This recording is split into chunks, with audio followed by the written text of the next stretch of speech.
What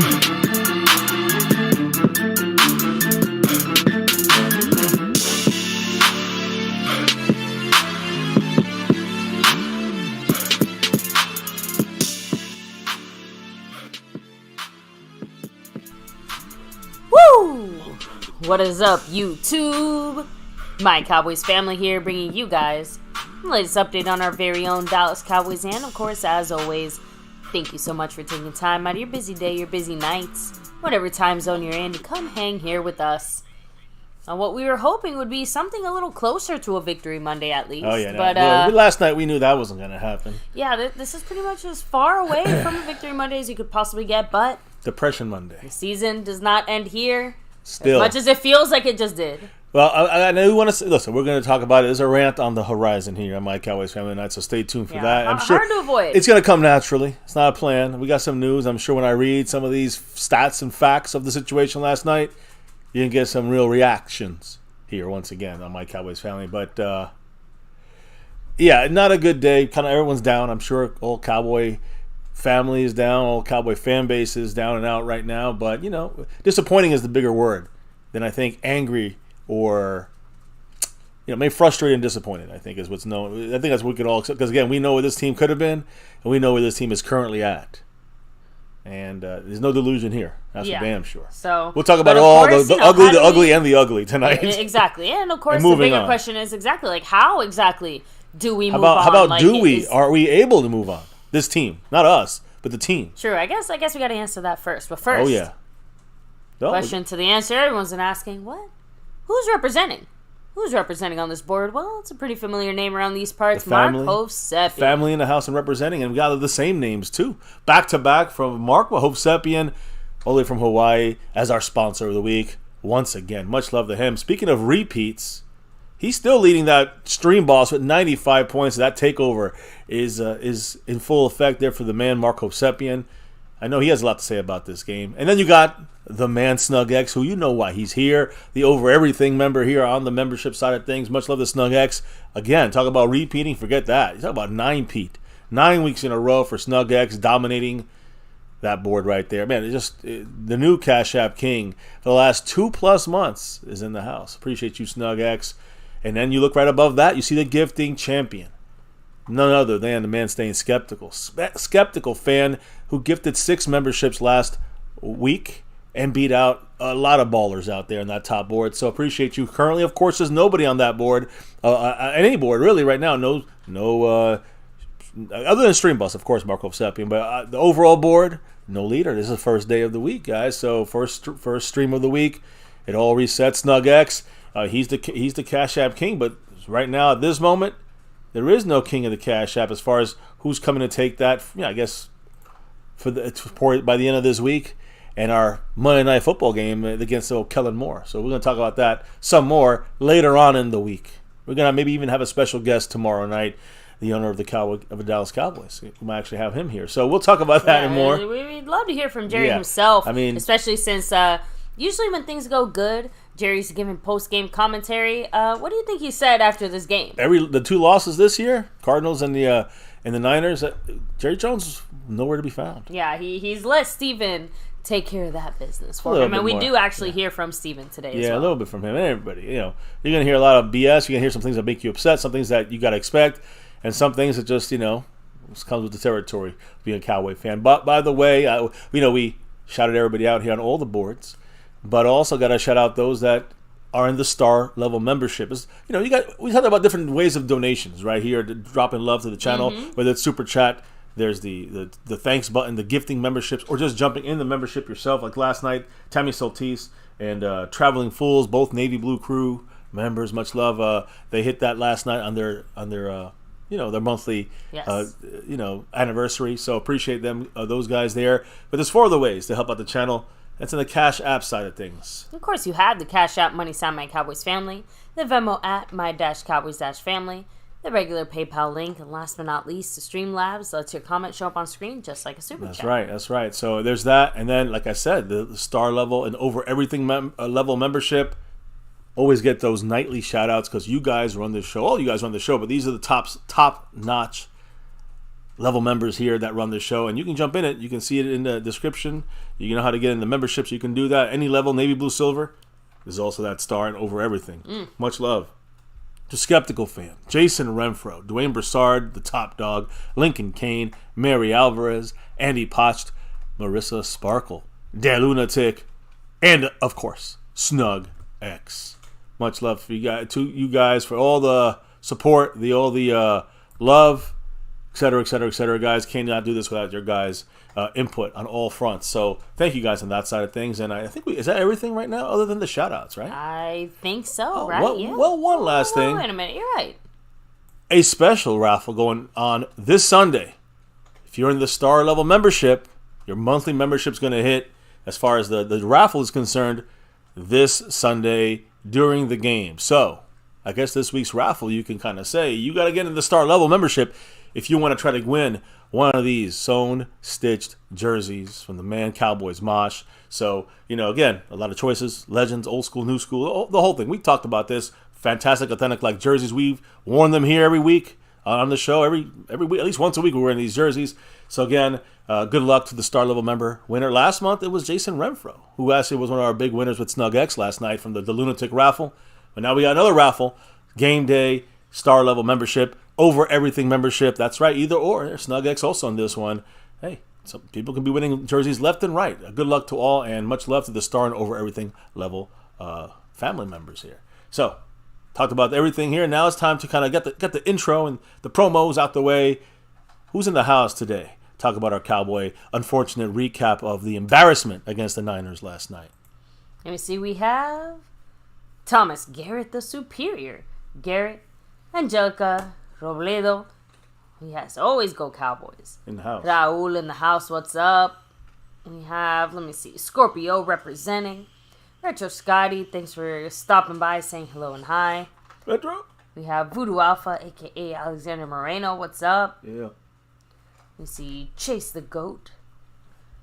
I don't even know who you are, Jake Turtle. Some new faces. Redman R, Asmodeus, Lost in Translation Podcast. What's up? We have... I'm just trying to make sure we didn't miss anybody. Cleveland Brown,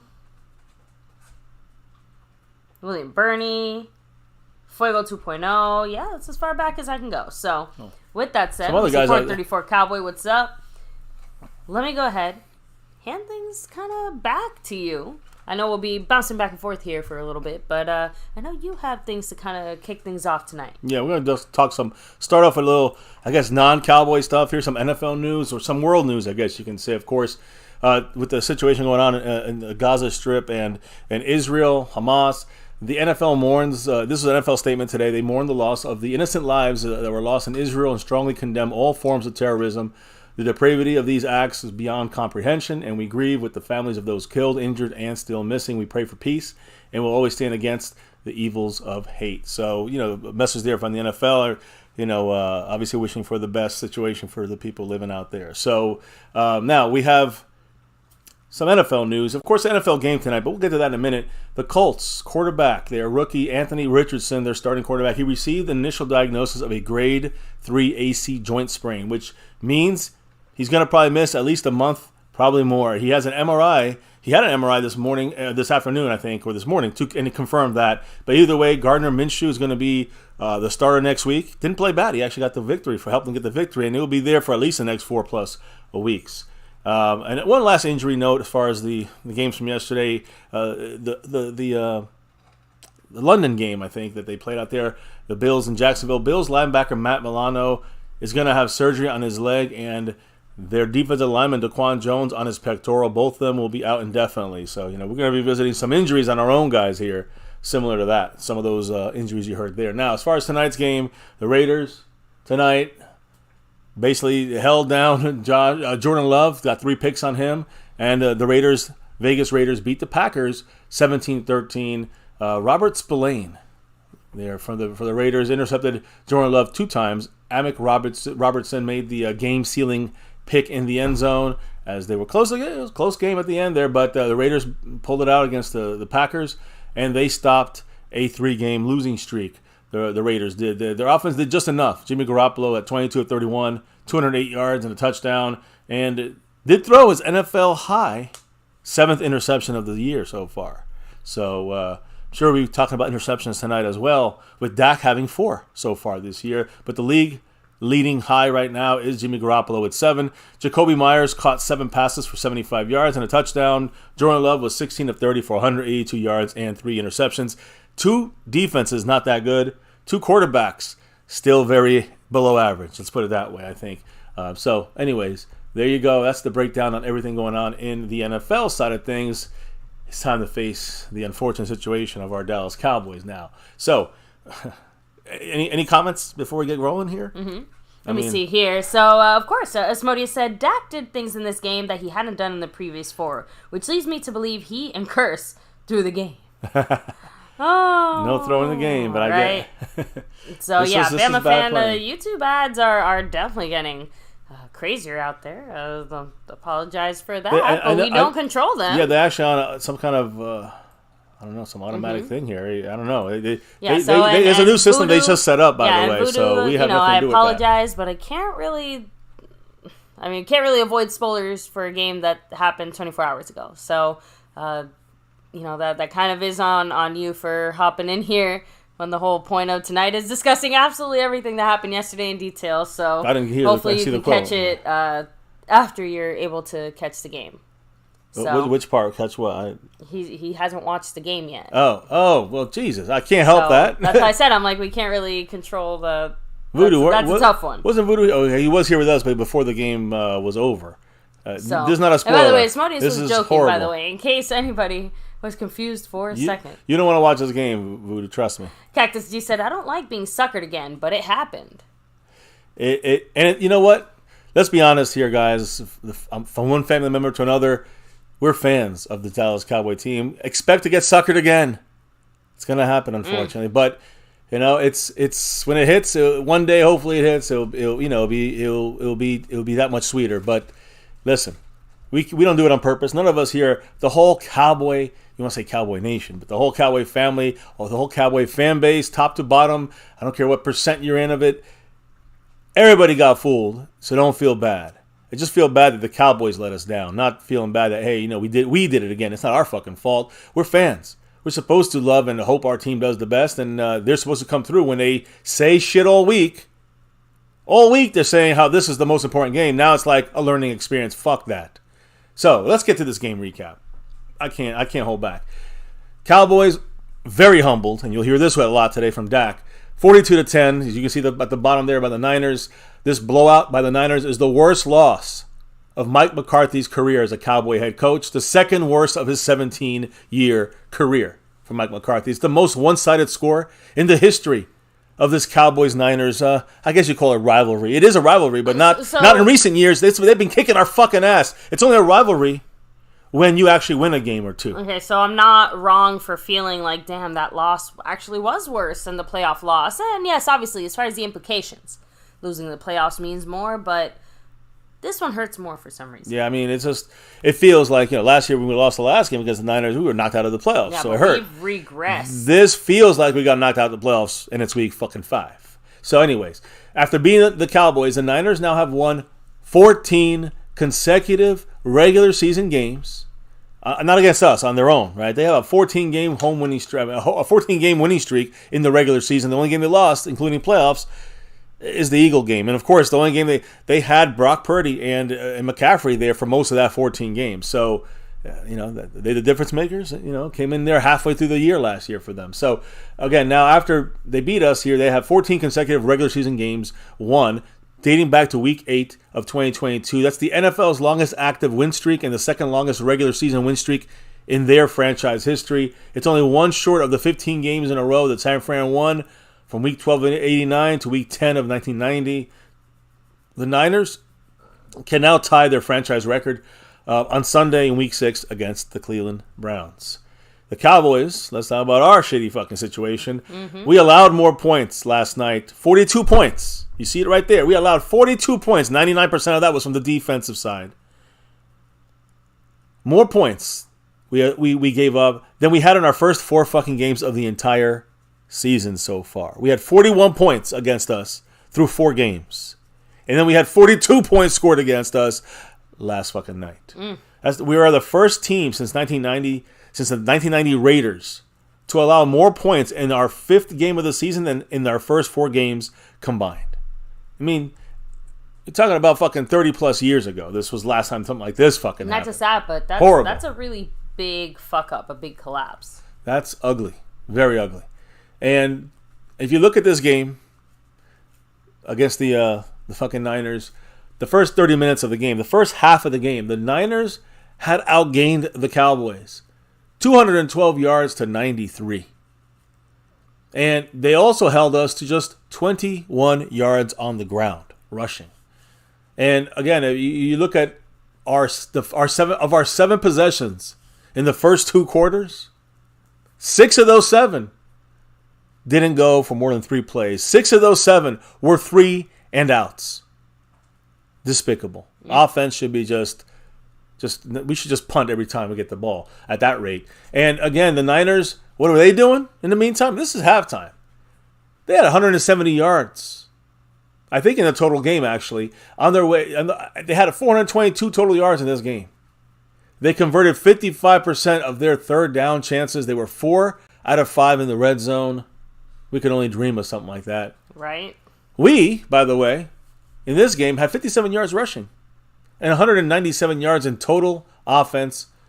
0 trips to the red zone. 0.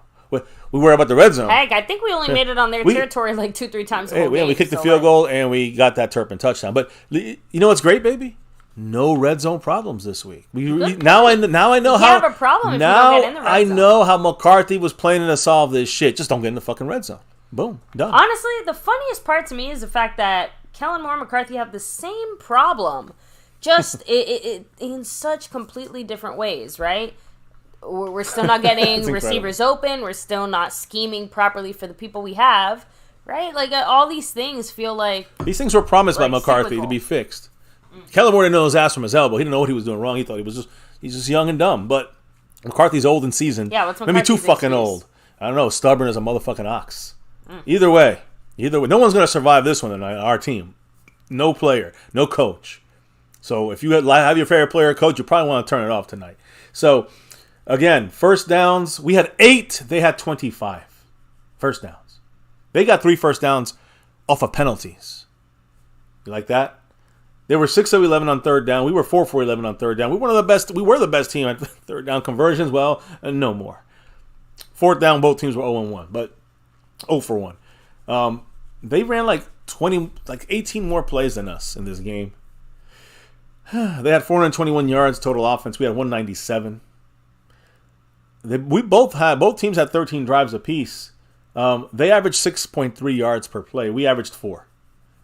We threw for 140 yards passing. They threw for 251. All right. We know Dak got sacked 4 times for 21 yards. Brock Purdy got sacked once for 2-yard loss. Yeah.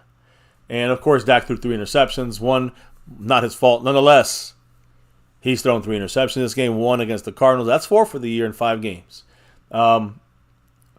Rushing yardage, forget it. 57 yards for us, they had 170. More embarrassment from the run stop.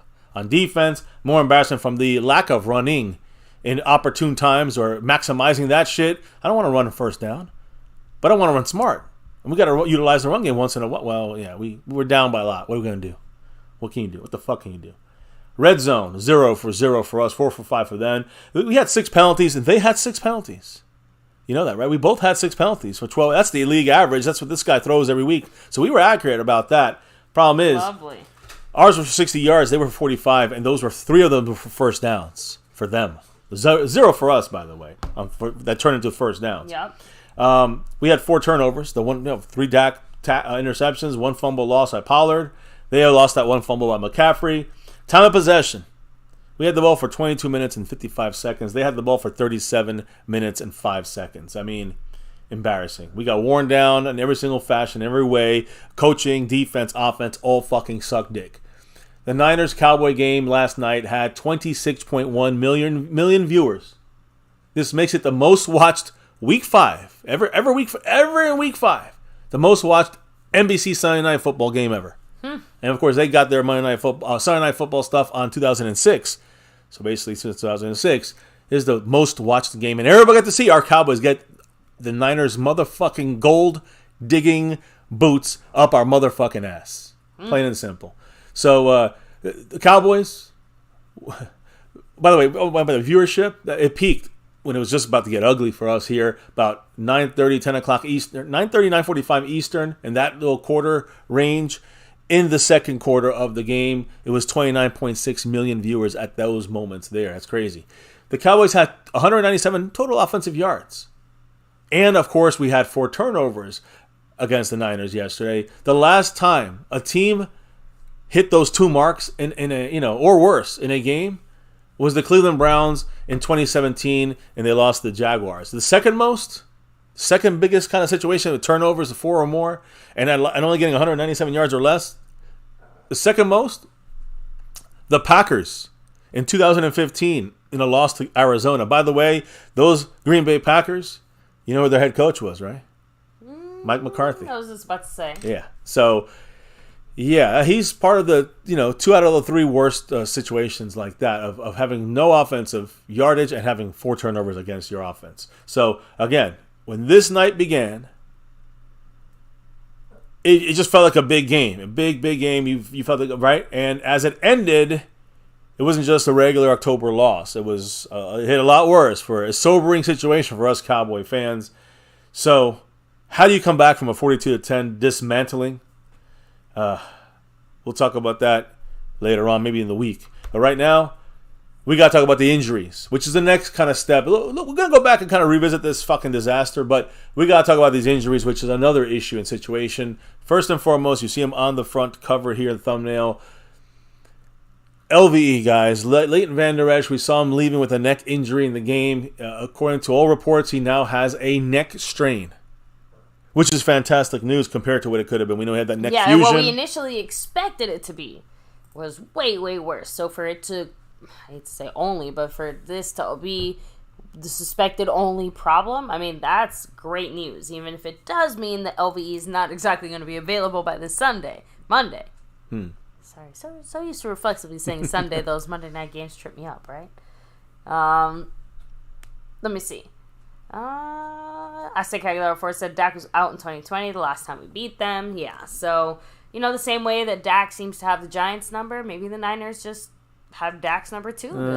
That would be sad. They got us figured out. I don't think that's what it is. I don't think that's all it is, because Dak did some mistakes yesterday that, you can see are going to be hurting us if he continues to do that stuff to a point where there's going to be a real decision made at the end of the year. A real decision. Yeah, it's hard to hide behind your own offensive play calling. Yeah, when that's what's going on. We'll talk about the offensive play calling as well, but Dak is part of the offensive system here. He's got input in this. It's on Dak as well. Oh, of course. No, I'm just saying it's on Dak in a major way here. Some of it's just his own skill set and ability. Maybe, I don't know. We'll have to wait and see. I don't know. I'm not writing him off yet, but it's close. It's close, and I think all of us know this is almost the end of Dak if he continues going down this path. Now, LVE, as I was saying, he has a neck strain, which again we thought it was a neck, I guess you could say vertebrae issue, but now he's going to end up missing 4 to 6 weeks, which of course not good, but better than what it could have been. He should be back this year. 4 to 6 weeks. We're talking about a month. Cowboys are planning. This is not official yet, but they're planning on placing LVE on injured reserve. And so now that we have this situation, remember, we don't have, we had a banged up Damone Clark. We have Malik Jefferson as upgraded from the practice squad. We got, Marquise Bell as our safety now linebacker. And, of course, the Curses and the Wilsons that play, the hybrid linebacker spot. So now we're even, Overshone's gone. Harper was cut. I'm saying Jabril Cox been cut. Very little depth here at linebacker for the next 4 weeks as of this moment. So and all those kind of questions about being concerned about linebacker depth, they kind of did disappear as the season got started, right? But it still feels like it's been hovering at the back of our mind. Well, right now it is up front, in the front of our minds. So yeah, I mean, the whole linebacker situation is something we have to keep an eye on and watch, because there's got to be a move. And the Cowboy front office kind of saying that they're discussing a potential veteran addition.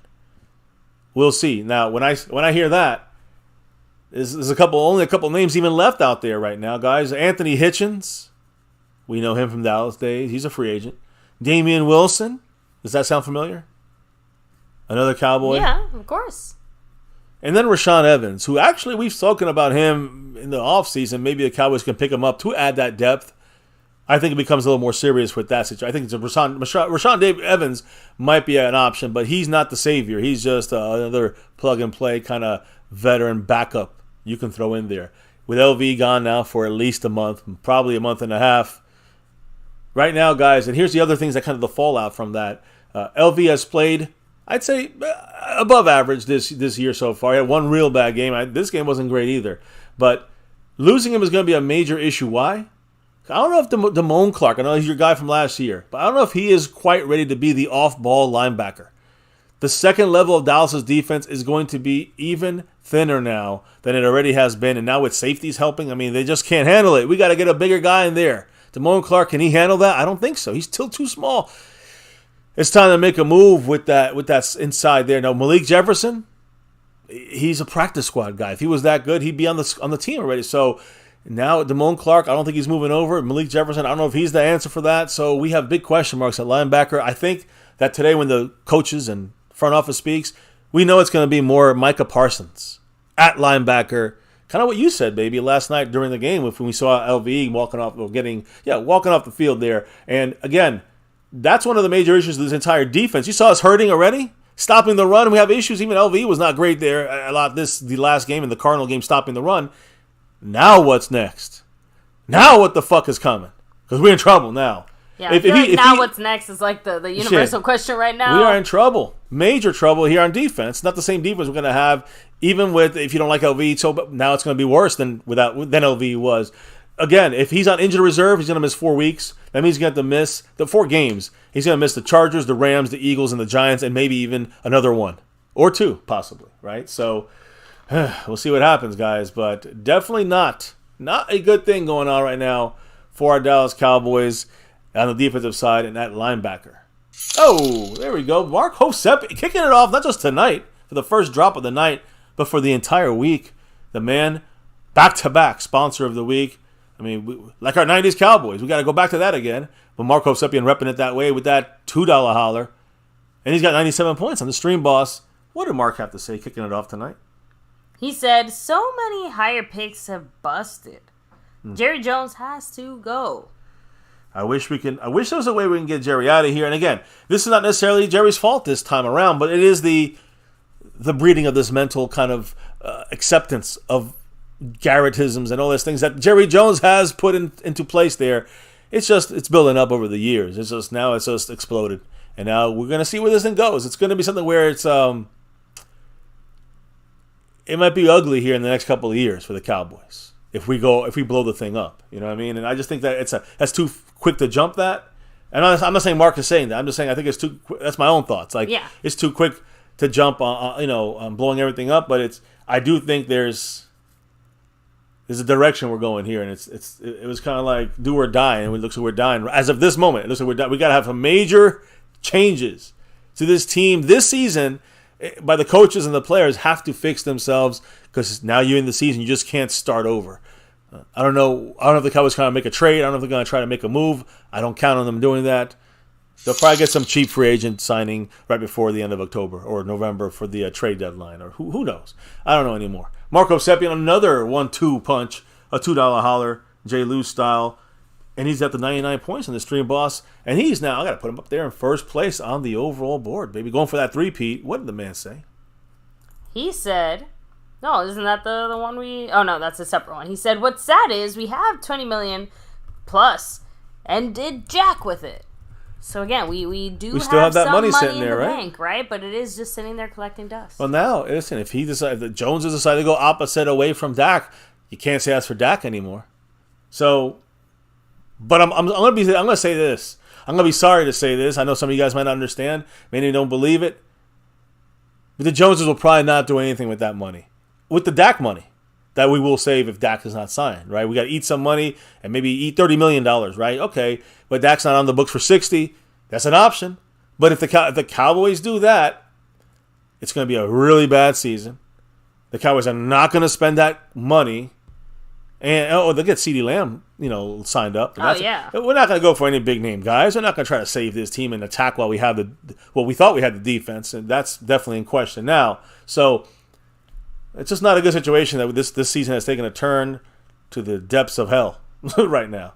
And when it comes to injuries, something we can't help. I mean, the Niners, good for them. They came out unscathed in that game. By the third quarter, end of the third quarter, they were taking their starters out. Trent Williams.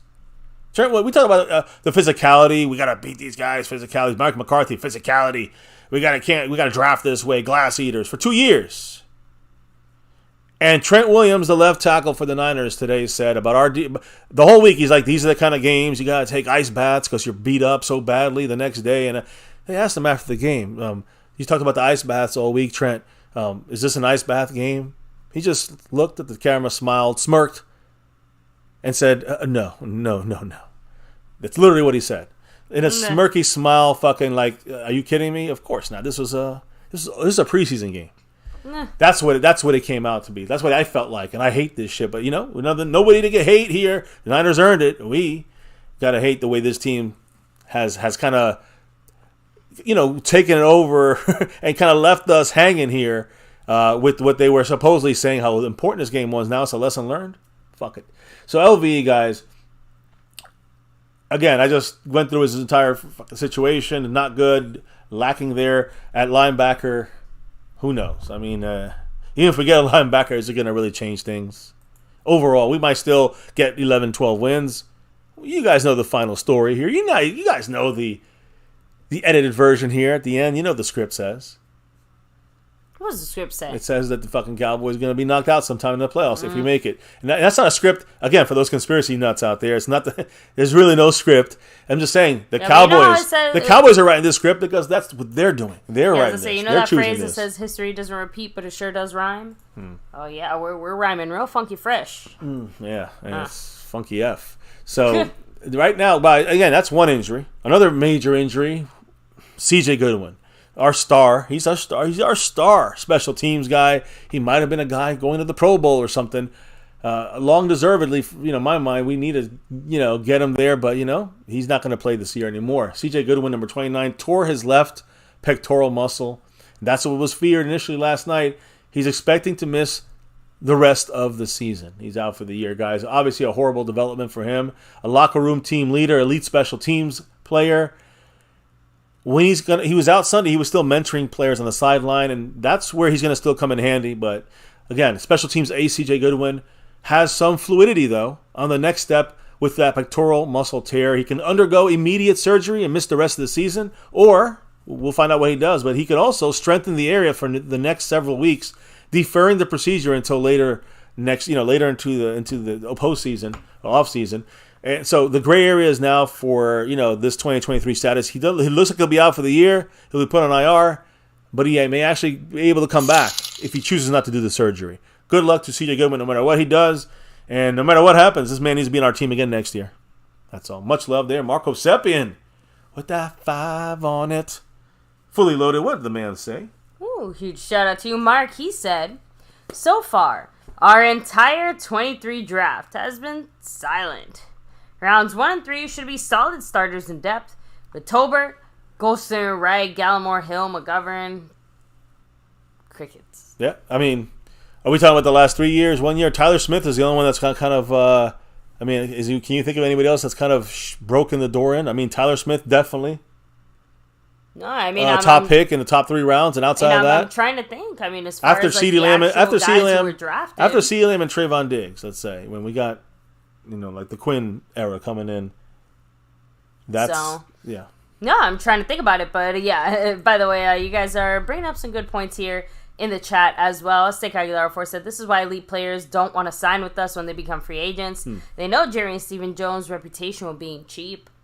Those contract negotiations are not known for going too cleanly, right? It feels like one step forward, 2 steps back until everyone's happy.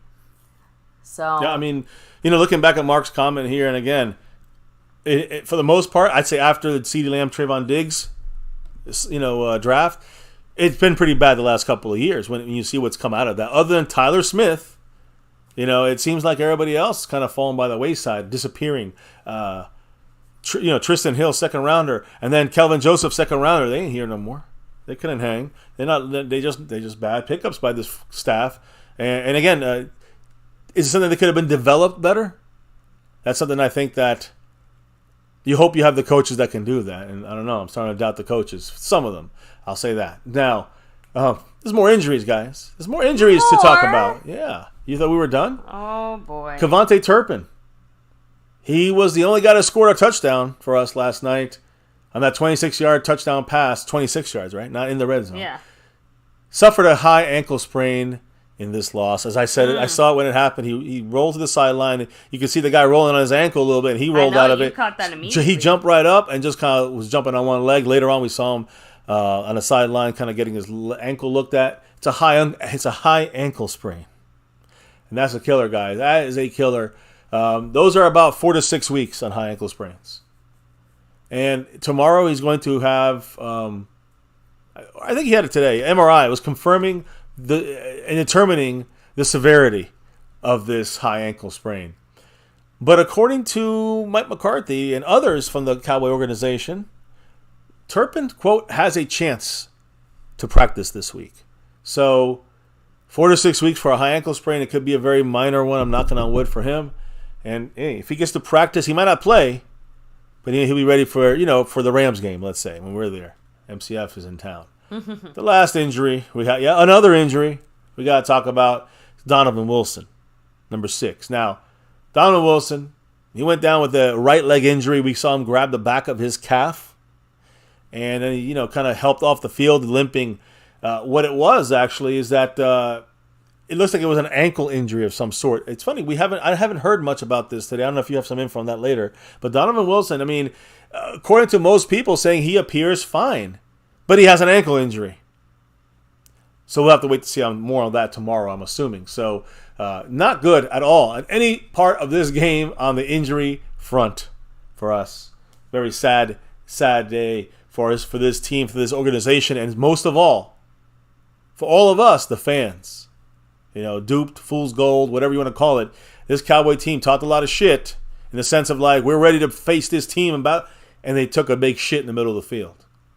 Right on our fucking star is what they did. We're repping those stars right now, but damn, they aren't. And they did. They did a fucking horrible job of it. Now, I'll break into a little more stuff here in a little bit. I don't know what's being said in the chat, or if you want to hit up a comment or two, I'll take a quick break here. But I know we had some people speak. I'm gonna recap this game really quick. I'll give you like the 2-minute recap of this piece of shit game, so we don't have to talk about it no more, and just pull out only the important information taken out of this thing. And I guess you can say some of the reactions of the players and coaches. I haven't heard them yet. I know, baby, you got them, so we'll go to that in a little bit. But any quick thoughts or comments in the chat? Yeah, of course. Kind of rolling back a little bit here. Justin D said Tyler is fine because he finished the game. So and exactly the fact that Tyler Smith, he came back in the game. Thank goodness. Exactly, and I'm guessing even Biadish. Biadish was hurt also, well. and he came back in. They were banged up. They took their second.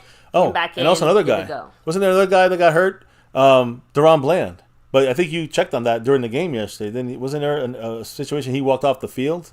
I remember he walked off the field. I think you're maybe misremembering that with Goodwin for a second. Although I do remember Deron Bland walked up and then that's right, a cramp. That's right. There we go. He had it took me a second to remember that, but he had a muscle cramp. That's towards the last drive or the second to last drive. Yeah, that's when he got Niners hurt. Offense. Yeah, and again we know that Donovan Wilson also got hurt right at the end as well. Yeah, with right at the end of the last 2 drives there. So that's 2 guys banged up. One guy was cramped. Thank goodness Deron Bland is good to go, but Donovan Wilson not sure yet what's going on with him. Anyways, recapping this game real quick, and I don't want to talk about it, but we got to, guys.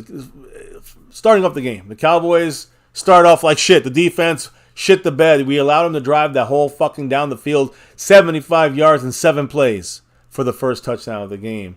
Purdy was 4 or 5, 43 yards, and he hit that 19-yard pass, that touchdown to George Kittle in the end zone. So, again, you can say it's our defense, we sucked. And, hey, we sucked. But this first drive, you know how many we had 2 penalties that pushed this down the field for them. Now again, that's our own fucking fault, not the refs cheating, not the ref. We got hurt, they didn't get hurt. That means they're playing dirty bullshit. They beat our asses fair and square. No cheating by the refs. No cheating by. We sucked. Plain and simple. Accept it, family. Accept it. So again, offsides by J-Ron Kurtz gave them a first down. I mean, these are the things that we gave them their points. If we don't clean that shit up, we will get ass-reamed again if we see them in the playoffs. Mark my words. Much love here to Mr. Calvin Richard with that 5 on it. Ooh. What did he have to say, baby? Drop it. He said, replace LVE with a real linebacker. Well, you're going to get your wish, Calvin. Because he's out for at least 4 to 6 weeks. I don't think we're going to get a better guy in there, Calvin. I'm sorry to say, whether you like him or not. I'm not a big fan of LVE. He was solid, and he was having an all right year this year. But there's better guys, better linebackers. But you know what? They're not out there right now. Hitchens, you want Hitchens? You want Damian Wilson? You know what I'm saying? There's a couple guys left out there in free agency, but or you trade, but the Cowboys between a rock and a hard place. And any guy you bring in from this team, Malik Jefferson, Marquise Bell, Damone Clark, they ain't going to be playing that off-ball linebacker as well as you may think. So keep that in mind. Definitely not a good situation for us here at linebacker, brother. I agree. As Modi said, I'm not over this shit yet. So excuse me if I don't have any nice words for a 49er fan, but maybe tomorrow night. No. Yeah, I hear you, man. Modius, trust me. I know what you feel. The same way that we're allowed to enjoy our victories for 24 solid hours, when you take an L like this, it tends to linger much quicker or much longer than the normal ass beating. A game like this, yeah. So when you look, listen, Asmodeus, I understand what you're saying. I'm not even saying to say anything to a Niner fan. Fuck the Niners, but they kicked our ass. So looking for us to look to a reason to blame something that's not the facts, which is everybody on this team, every coach, every player, blame them all. That's it. That's the only answer I got. That's the only remedy I got. So that's that first drive for the Niners, driving down the field on us for a touchdown, our defense non-existent. And the Cowboys offense had not gotten a first down in our first 2 possessions in this first quarter. We fumbled the snap on the 3rd try. Linebacker Fred Warner punched the ball out, Tony Pollard's hands, and then what happened? They recovered the ball. They didn't go out of bounds. They got it right there, right? Of course, we got lucky. I mean, the most insane bit of luck, right? Because you see it, and it somehow avoids, like, 2 other 49ers who, by the way, had they touched the ball because of their positioning on the field and stuff, they're out of bounds. Might have been ruled out, exactly. But the point is, the unfortunate part is we fumbled in the first place. Ball security by Tony Pollard, you got to do better than that. So they recovered the ball at the 16-yard line. Second quarter came on. All right, we're down 7-0. 28 seconds in, the Cowboys ripped the ball out of McCaffrey's hands. One of the few good plays done there, although Jordan Lewis is getting bowled over and run over. And McCaffrey already had gained 7 or 8 yards. Jordan Lewis falling backwards, pulled the ball out and caused a fumble, which again, because he landed on top of Jordan Lewis, that's why he wasn't down. So either way, it was a great play by Jordan Lewis to kind of react, I guess, while he's on his ass. And we recovered the ball on the 2-yard line. Cowboy offense couldn't get out of the hole. We got down a couple yards and down the field, and then sack. Which, by the way, I know a lot of people got pissed about Dak not throwing away that 3rd down play. Throw the ball out, guys. 3rd down, sacked. It don't really matter much. It's 3rd down on that situation. But he did cost. I think he did some stupid plays later. In other parts of the game where it was not 3rd down.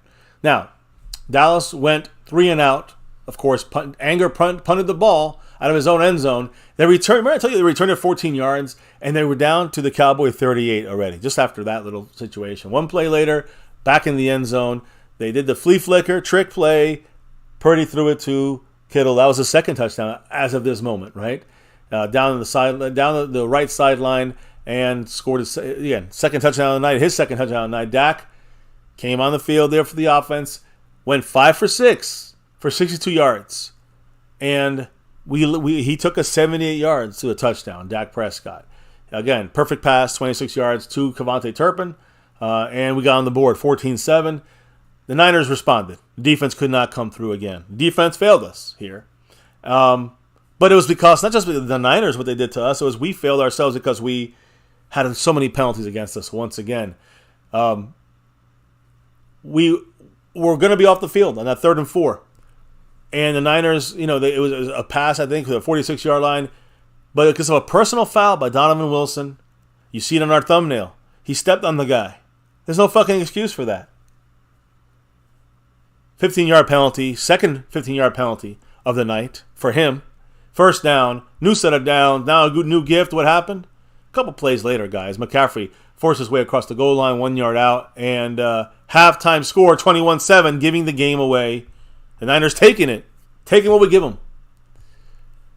Now, I'm going to talk about George Kittle a little bit later because he came on the field and showed off his shirt. We'll talk about that a little bit. But right at this point, we're getting our asses kicked. We're down 2 scores. We get the ball second half. Turpin, all right, let's make it happen. Let's make something happen. On the kickoff, Turpin hurt his ankle. I think that's the second kickoff. I think we got the ball, punted. They got the ball, punted. Was it the second or the third one?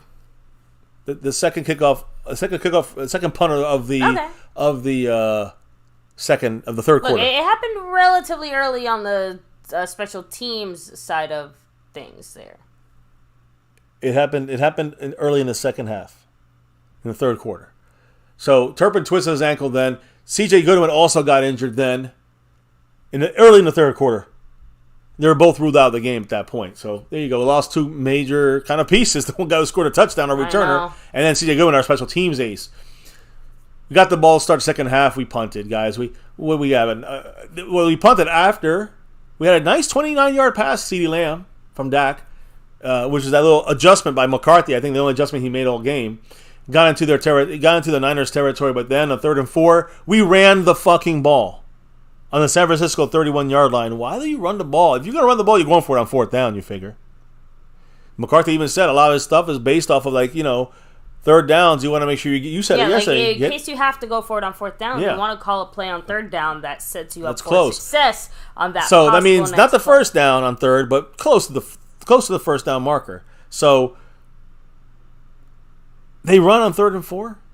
I think we lost a yard. It didn't make any sense, and we kicked a 50-yard field goal. He never missed again. At least that's one good sign for our team and Brandon Aubrey this year, surprisingly. Field goals not going to win the game for us. 21-10 at that point. Niners came right back down the field and scored a touchdown against our fucking defense once again. They did it. They did it in 75. They did 70 right down the field, 75 yards. They did it. 7 plays, 75 yards. And George Kittle got his 3rd touchdown of the game. 10-yard catch for him. So at this point, it's 28-10. Dak's trying to make something happen. He misses Brandon Cooks deep. We'll talk about that in a minute. Man, Dak having some now he's really having some real issues into this middle of 3rd quarter. Dak threw that long pass again in a double coverage. It was picked by the safety. I think that's when we said basically that game was over at that point. And in the 4th quarter, again, 28-10. San Francisco took the turnover that Dak just threw. 12 plays, 62 yards, and ate up 6 minutes and 42 seconds of the clock. Purdy then gave Kittle a break and let Kyle Juszczyk score his touchdown. I think it was a 3rd and goal, whatever it was, dumping up a 1-yard pass to the wide open fullback. And now they're at 25 points leading us now, right? So 35-10. They took advantage of that real quick. But that was real early in the 4th, so we had a whole fucking 4th quarter to keep playing. And it got worse. Dak threw an interception in the next series. And then right after that interception, Jordan Mason broke off a 26-yard run to the end zone for a touchdown. Of course, on that play, LV also ran into Micah Parsons' leg and got injured. His neck strained. We know it now, thank goodness. And then, of course, at the end of the quarter, Donovan Wilson, Deron Bland. Wilson was the one that limped off with that ankle issue. This is how the 4th quarter ended for the Cowboys in a meaningless 4th fucking quarter. Another 49 interception. Dak threw. Again, that one hit, I think, Gallup in the hands and then popped it up. Either way, another pick. Purdy sat in the ball, brought in the backups. We brought in Cooper Rush and then sat in the ball and ended the game. We got to regroup against the Chargers now. We got an extra day to mourn this loss as we go against the Chargers. By the way, guys, the Cowboys have opened on the road as 1.5-point favorites for this Week 6 game against the Chargers on the road. a week from today, hopefully we'll be happier. We got to beat Kellen Moore. This is going to be, I think I see some heads roll. Cowboys at the Chargers, Monday Night Football, Week 6. The Cowboys are averaging 5.2 fewer offensive points per game than we were last year. So 5 points per game less, like McCarthy didn't care about the points scored, right? Kellen Moore cared more about the points, I guess. Chargers, right now, averaging 5 more offensive points per game this year than they did last year with Kellen Moore there, right? Dallas is not running the ball more, as McCarthy kind of suggested, which I kind of figured that. Kellen Moore has Justin Herbert right now airing it out more than he did last season. All right. Which is so that kind of tracks with the Kellen Moore scenario. I'm just saying Kellen Moore is a little better in some things, and he's going to be still bad in some things. But the point is, and again, airing it out is fine. That's what he needs to do with Justin Herbert. What is their record? 2-3? Something like that. So they're still not a power team, but again, neither are we. Let's be honest. So, that's the next opponent. We're not even looking at them until tomorrow, a peak of some sort. We might have a special show, because we got an extra day this week. A special show tomorrow. Like I said, a special guest here. One of the Joneses, Jura Jones, may be on the show tomorrow. We shall see what happens. You don't want to miss tomorrow's show. Trust me on this. We need a little lighthearted moment here. So on MCF and with you guys, the family. So we expect that tonight. We got to drink the rest of our fucking medicine. But tomorrow, we're going to smile a little bit more, guys. I promise you. Now, I could keep going here and going and going. I think that we're going to talk a little bit about the coaches. What do they fucking got to say for themselves about this? Actually, you know what? After the game. This game, I just went through the whole breakdown. After this game, what did the coaches say? Because, when I look at offense, you got McCarthy and Dak. They fucked up this game. You got on defense, you got, Christian McCaffrey, his 14th straight game with a touchdown this game, including the playoffs. This ties our own Emmitt Smith for the 4th longest streak in NFL history. Lovely. Thank you, Cowboys, for not being able to help Emmitt Smith on that one. Schmuckos. Anyways, baby, who spoke after the game first, foremost? I mean, what was this discussion about? Was it the head honcho on offense running the fucking show here with the play calling and the freaking, I don't know what the fuck he's doing in the red zone, and we didn't even get to the red zone, so he solved that problem at least last night. Yeah, we didn't even get to think about our red zone problem because we had so many other problems going on. I'm assuming we're talking about Mike McCarthy. He's up to bat first last night. McCarthy, the big cheese himself, he was one of the few people who spoke after the game saying it was clearly humbling, but it is one game. Start with me. I didn't do a good job tonight. It clearly just shows where we are as a team. We're 3-2, and we've got a lot of work to do. Again, I hate the whole long season bullshit. A long season, my ass. This is going to be the end of the season. Going to look just like this if you don't fix some of the most important issues, which is pretty much everything. But you got to fix the run stop. You got to fix his fucking play calling, even moving down the field, and you got to fix the fucking red zone. I mean, just saying, these are the major things we got to fix, among other things that we saw this week get more exposed. So McCarthy added in there too. It's a punch in the gut.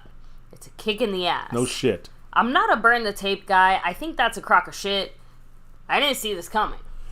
So, coach, wild card game, didn't expect to not be prepared. Last year, we want to get tougher. What's the fucking excuse now? This motherfucker didn't see it coming.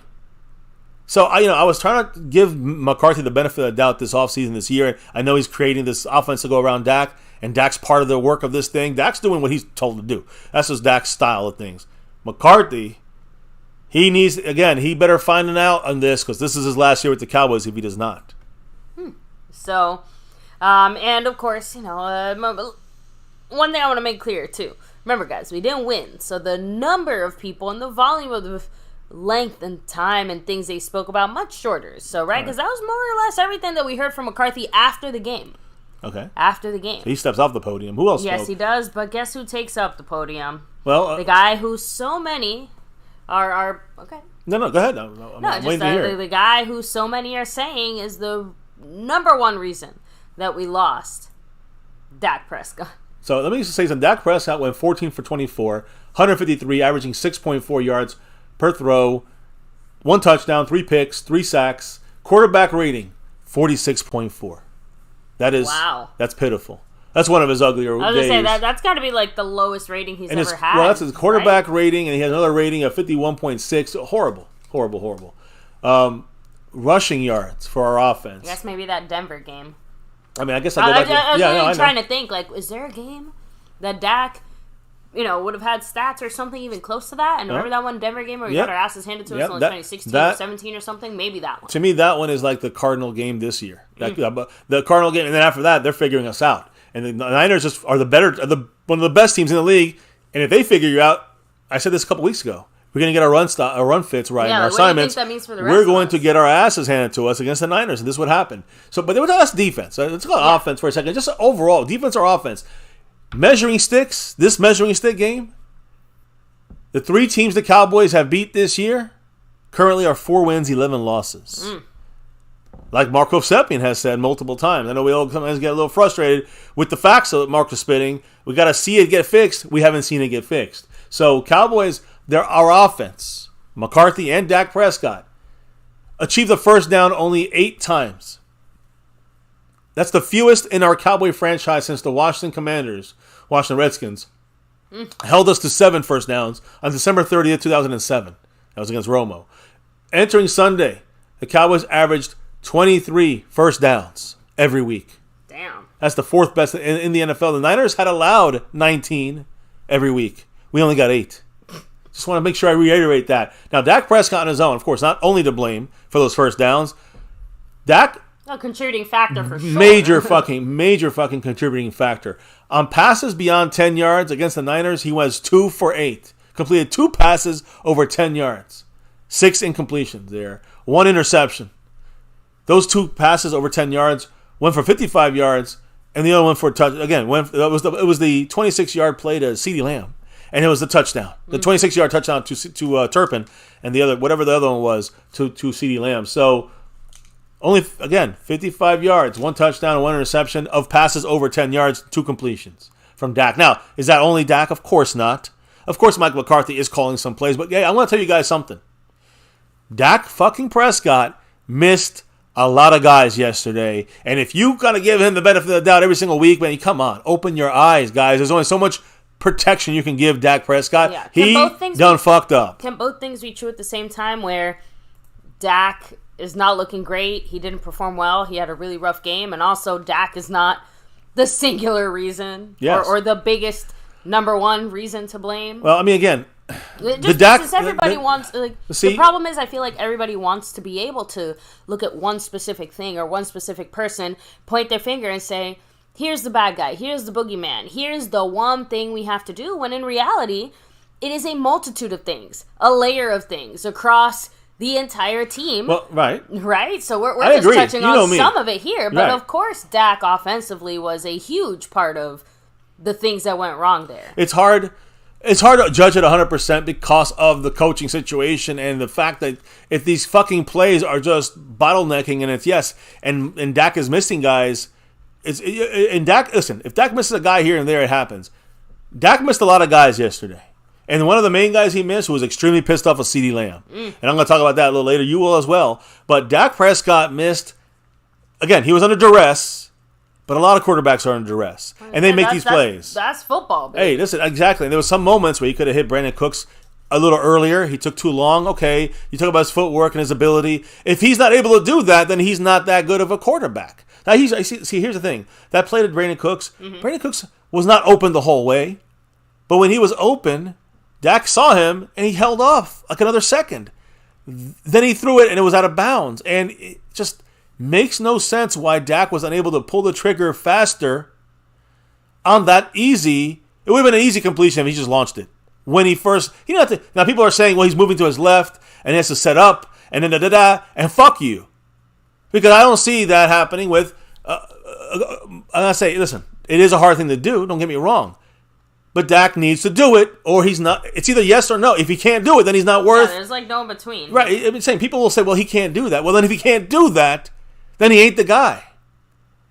He's not a top 10. Let me put it this way. He can still win a Super Bowl. Don't get me wrong. I do believe that can still help us win a Super Bowl. But he's not the top 10 quarterback that I've been saying he is. If he cannot do that play. That's just one example. He missed CeeDee Lamb at least 2 or 3 times on easy, big plays for first downs. He just locked in half the field, whatever. McCarthy's scheme. I don't give a fuck. Dak has eyeballs in his head too. Use them. So I don't care how hardworking he is and how rah-rah great guy he is. Fuck all that shit. That's not football. Dak's got to do better or he's done in Dallas. I said it. We can't keep pampering this guy. He's 8 years in the league, 30 years old. That's it. It's either going to... He can't... Not the trajectory is stopping.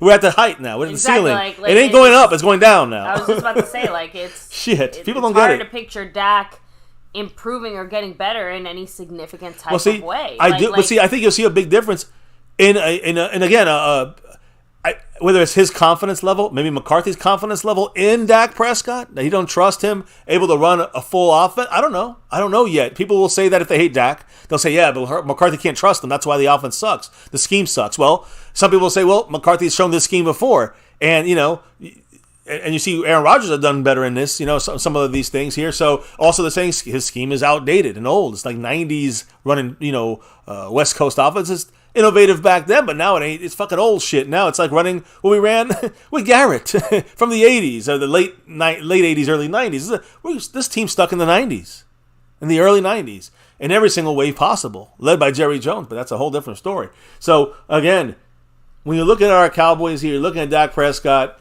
on first down passing, threw it 10 times on first down. We were 4 for 10 on first down for 13 yards. On first down, 2 interceptions, by the way, throwing the ball. That was towards the end in the fourth quarter. On first down for Dak, 8.3 quarterback rating. Man. The run game on first down, 9 carries for 25 yards and averaging only 2.8 yards per carry. This is horrible. Plus, by the way, don't forget the Tony Pollard fumble lost on first down. So a lot of horrible things going on. This is the one down for McCarthy's offense. This cannot happen. So it's McCarthy's offense is partially to blame for some of the routes and some of the concepts. I agree. Scheme-wise, for sure. Dak Prescott is to blame for some of the just not natural passing. He does not have the natural passing to him where he had guys open and he missed them. Enough of the bullshit. That's it. We're real here in MCA. We're not going to bullshit you. Yes, the scheme hurts, but Dak hurts too. And if you want your... that's just the facts. That's the facts of the matter. If you want to be fluffed, I'm sure there's a lot of fluffers out there. A lot of fluffers out there. But as we keep looking at this, forget about Dak now. On first down, Dak did not execute well. The receivers didn't execute well. The running backs didn't execute well. The offensive line... My point is, whether we blame McCarthy for the scheme or not, those 10 throws and those 9 runs on first down, I don't mind that. I don't mind him throwing more on first down. I like that. But it was so unsuccessful from Dak and the receivers. It was so unsuccessful from the running backs and Pollard and fumbling. That's the kind of shit. On first down, we ate a big shit turd and it fucked us for the rest of the game. That's facts. Facts. From 2019 to 2022, this is when Kellen Moore was calling the plays. Now, I'm not a big fan. I don't like Kellen Moore. 19, 20, 21. 4 years of Kellen Moore. Dak threw short of the sticks, short of the first down, 50.7% of the time. 50% a little over 50% of the time, he was throwing short of the first down marker. That's the 60th highest rate among 106 qualified quarterbacks. Not very good. Kellen Moore was not good at throwing the ball to the first down marker or beyond the first down markers. We know this about Kellen Moore. What about Mike McCarthy? This year with Mike McCarthy calling the plays, Dak has thrown short of the sticks 5% more. 56.5% of the time. That is the third most among currently the 26 qualified quarterbacks. The third worst out of 26 quarterbacks. Not worst, but the third most times throwing short of the first down. And baby, you kind of said this about McCarthy. People say, well, that's Dak because he sucks. No. This is McCarthy and his game plan. Now, is it because he don't trust Dak? I'm not a psychiatrist. I don't know. The why, that we can speculate on, that we can discuss, that we can all have like a variety of different thoughts and opinions and things like that.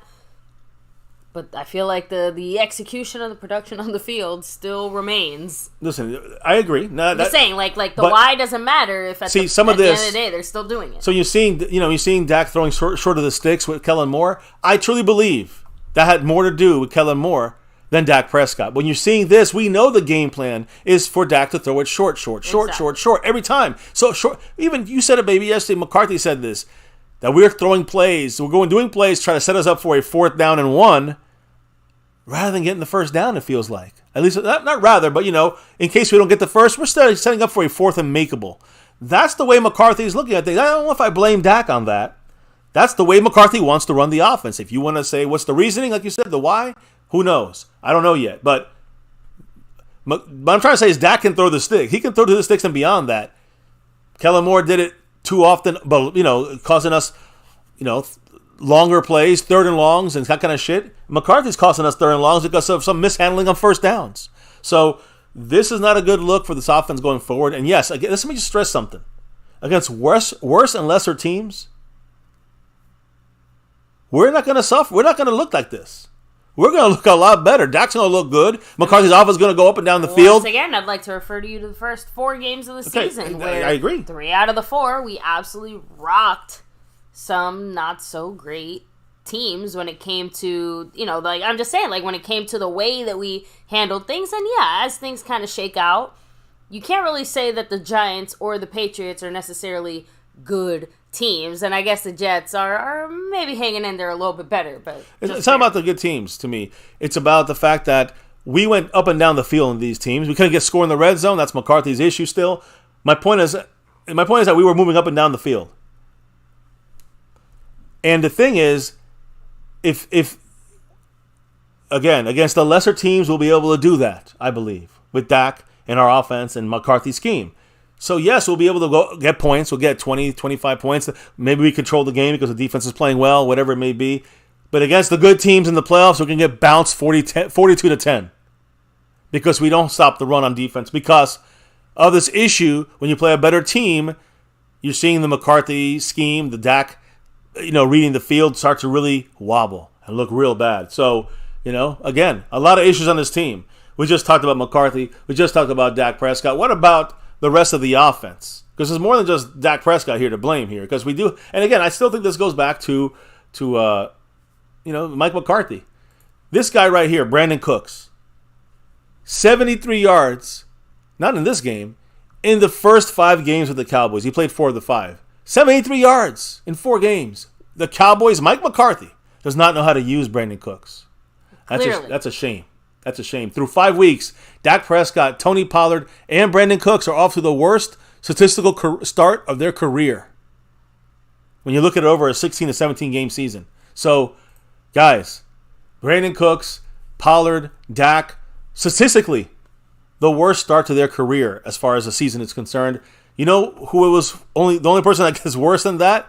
CeeDee Lamb, who's looking for a contract, who's not very happy with the situation going on in Dallas. And McCarthy, again, I just want to say, CeeDee Lamb, he's not the worst. He's the second worst of these guys. These guys, Dak, Tony Pollard, Cooks, the worst start to their career. CeeDee Lamb's second worst start to his career.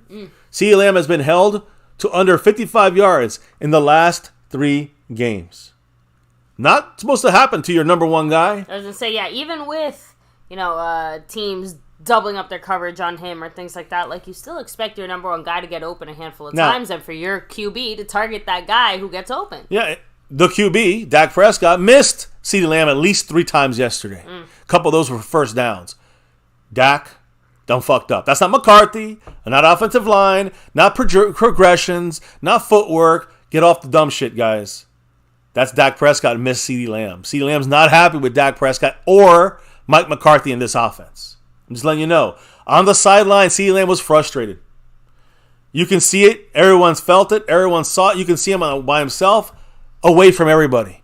Everybody. He was by the special teams guys, about 10 feet in front of them, way away from anyone near him. CeeDee Lamb is frustrated with what's going on. Again, fewer than 55 yards in 3 straight games. And that was in 2020 of his rookie season, by the way. Weeks 12, 13, and 14. That's the worst streak he had in this same kind of 55-yard or less. The last time this happened to him was back in his rookie year and towards the end of the season. So, again, I understand how frustrated he is. I know we have the players and coaches that spoke about the situation. And I don't think anyone's blaming him for his frustration. I know I'm not.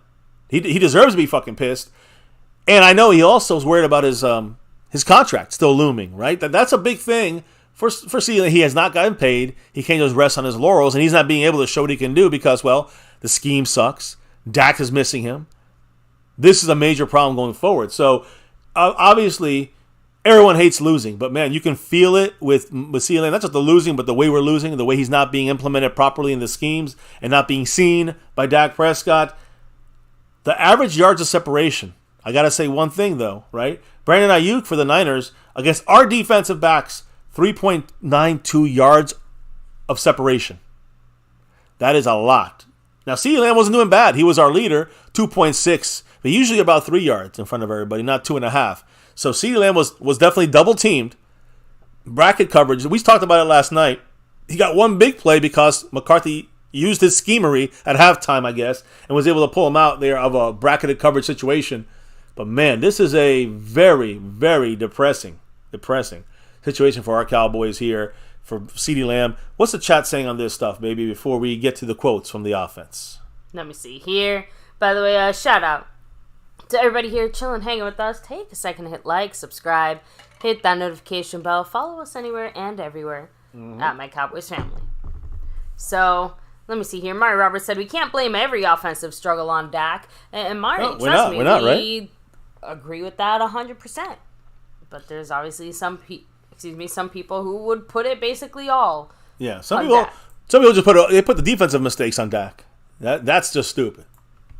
So, let me see here. W said he was open multiple times, and everybody else, like Gallup, was getting no separation at all. Correct. I mean, again, like I just said, CeeDee Lamb did get the most separation of our receivers, but it's still not even his best. Okay, I understand that with CeeDee. It's not CeeDee Lamb's fault. He's double team and bracket coverage. He's just not going to get separation, but scheme a play or two, McCarthy, and get him out of this coverage. If you want to utilize your best guy, don't just sit there and watch him just disappear in a game. You're hurting your offense. You're hurting Dak Prescott. And again, Dak, open your motherfucking eyes. The guy's open. Look for your number one. When you're in doubt and no one's out open, look at your number one. He might be open. You ever thought about that, Dak Prescott? Just saying, this is a complete team fuckery, and it's headed by Mike McCarthy and Dak Prescott on offense. Because there's still defensive blame. Don't worry. We know how to separate our blames. So, Scorpio said no creative plays. 49ers doing flea flickers and trick plays while McCarthy's just doing vanilla offense. I hear you, Scorpio. I don't want to see, the second and goal from the 3 and we're doing a quadruple reverse like Kellen Moore did. Or like McCarthy tried to do earlier this first couple of games. That's the kind of fuckery that costs you. But they're a solid offensive team with a solid offensive scheme. They have a solid offensive coaching staff. They're solidly better than us. I hear you, Scorpio. You're right. So, let me roll back here. And yes, Double R, Cowboy Nation, be safe and stay blessed, especially. Yeah. So, let me kind of roll back here. Mari Roberts said, if we see CD locked up and Dak forced it to him, then it's a problem. But we've got to hold 11 accountable. Well, we've got to hold all 11 accountable.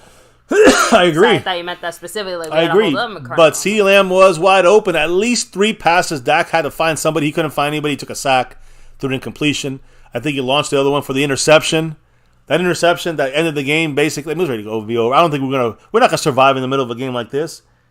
But Dak had, you watch that interception, CeeDee Lamb was wide open for a 15-yard gain, guys. I wish I could lie to you and say, no, Dak did this right, and he did. No. Dak fucked up yesterday in major ways. To me, I'm going to be honest, baby. This is one of the worst games I've ever seen Dak Prescott play. Ever in my life. And some people out there say, I've seen some bad ones. I've seen mainly good ones from Dak in his career, but this was an ugly fucking game, and he can't sleep because of this game. Well, he's going to nightmare now. Dak Prescott. So he's got to get his head out of his ass, and all these players got to do it. CeeDee Lamb was open. He was yelling for the ball. He was getting upset and aggravated and frustrated because Dak kept missing him. The offense was fucking not creative. That's a McCarthy Dak issue right now. So, now W. What's up? Hello and hi saying, give the kicker credit. Aubrey has been stellar. And he hasn't missed again, right? Exactly. The most consistent part of our team. One of the better parts of our team, but even I admit, special teams can only do so much, right? Yep. They can't win you the game. I mean, unless you actually are competing in it, which we were not. Let me see here. Give the kitchen credit. Aubrey's been stellar. Oh, I agree. So, let me roll back a little bit more. Double R in the house. Amazing games. By the way, huge shout out to everybody here chilling with us, hanging with us here. Take a second, hit like, Subscribe, hit that notification bell, follow us anywhere and everywhere at MyCowboysFamily, and make sure to show some extra special love to your sponsor of the week, Mark Hovsepian. Representing it there, up above on the stream boss with 95 points. Sponsor of the week, back-to-back, Mark Hovsepian, 95 points. Snug X, 9 in a row right now. Much love to him. Also, the skeptical fan, the gifting champion. But the leader right now stays with Mark Hovsepian and Calvin Richards in second place. No leader in the Cash App, no leader in the gifting membership side of things. So everything's wide open right here on a new week. So, just kind of finishing the offense on my side, maybe before you kind of take over. Rushing-wise, Pollard had 29 yards rushing. 3.6 yards per average. That's it. 10-yarder was his long. Rico Dowdle had 5 carries for 15 yards. Deuce Vaughn, 3 for 7. And this is horrible, guys. Brandon Cooks was our best running back. 1 for 6. So, just hard. Dak ran one time, by the way, for 2 yards. That's it. Yeah, there's your usage, baby. So I can't remember who it was, but someone in the chat said it earlier, basically Dak's obviously not who he used to be. He's not running in certain situations and things like that. That dual threat's taken away. A lot of the things that I had been saying as far as screaming at my TV, hoping that Dak would wake up and start doing. So listen, he's not the guy he used to be. Dual threat, no more for Dak. So the passing wise, we 161 receiving yards, 16 catches in total there, but CeeDee Lamb only got 4. He got 5 targets the entire game, 4 catches, 5 on 5 targets for 49 yards. That's it. Like I said, under 55, 12.3 yards per. 29 was his long. That's it. Pollard was our next best guy there, 35 yards on 4 catches. Ferguson 3 catches, 28 yards. Turpin 1 catch, 26 and a touchdown. Gallup had 2 catches for 15 yards. I think we used them on 1 drive, for 2 catches. That was it. Brandon Cooks 1 catch for 7 yards. Pretty bad, guys. Luke, another target. Luke Schoonmaker with a miss.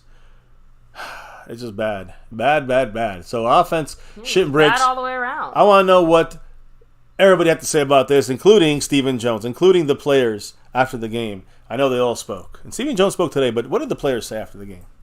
So Dak Prescott said, didn't see it coming. Put everything into this and got punched in the mouth. I called a couple weeks ago humbling in Arizona, but this may be the most humbling game I've ever been a part of. I will say it was his worst game he ever played. Yeah. By a long that I can remember, especially of this importance. And like I said before, him and pretty much all the Cowboy players just kept their answers very short, very sweet, and direct when it came to the media.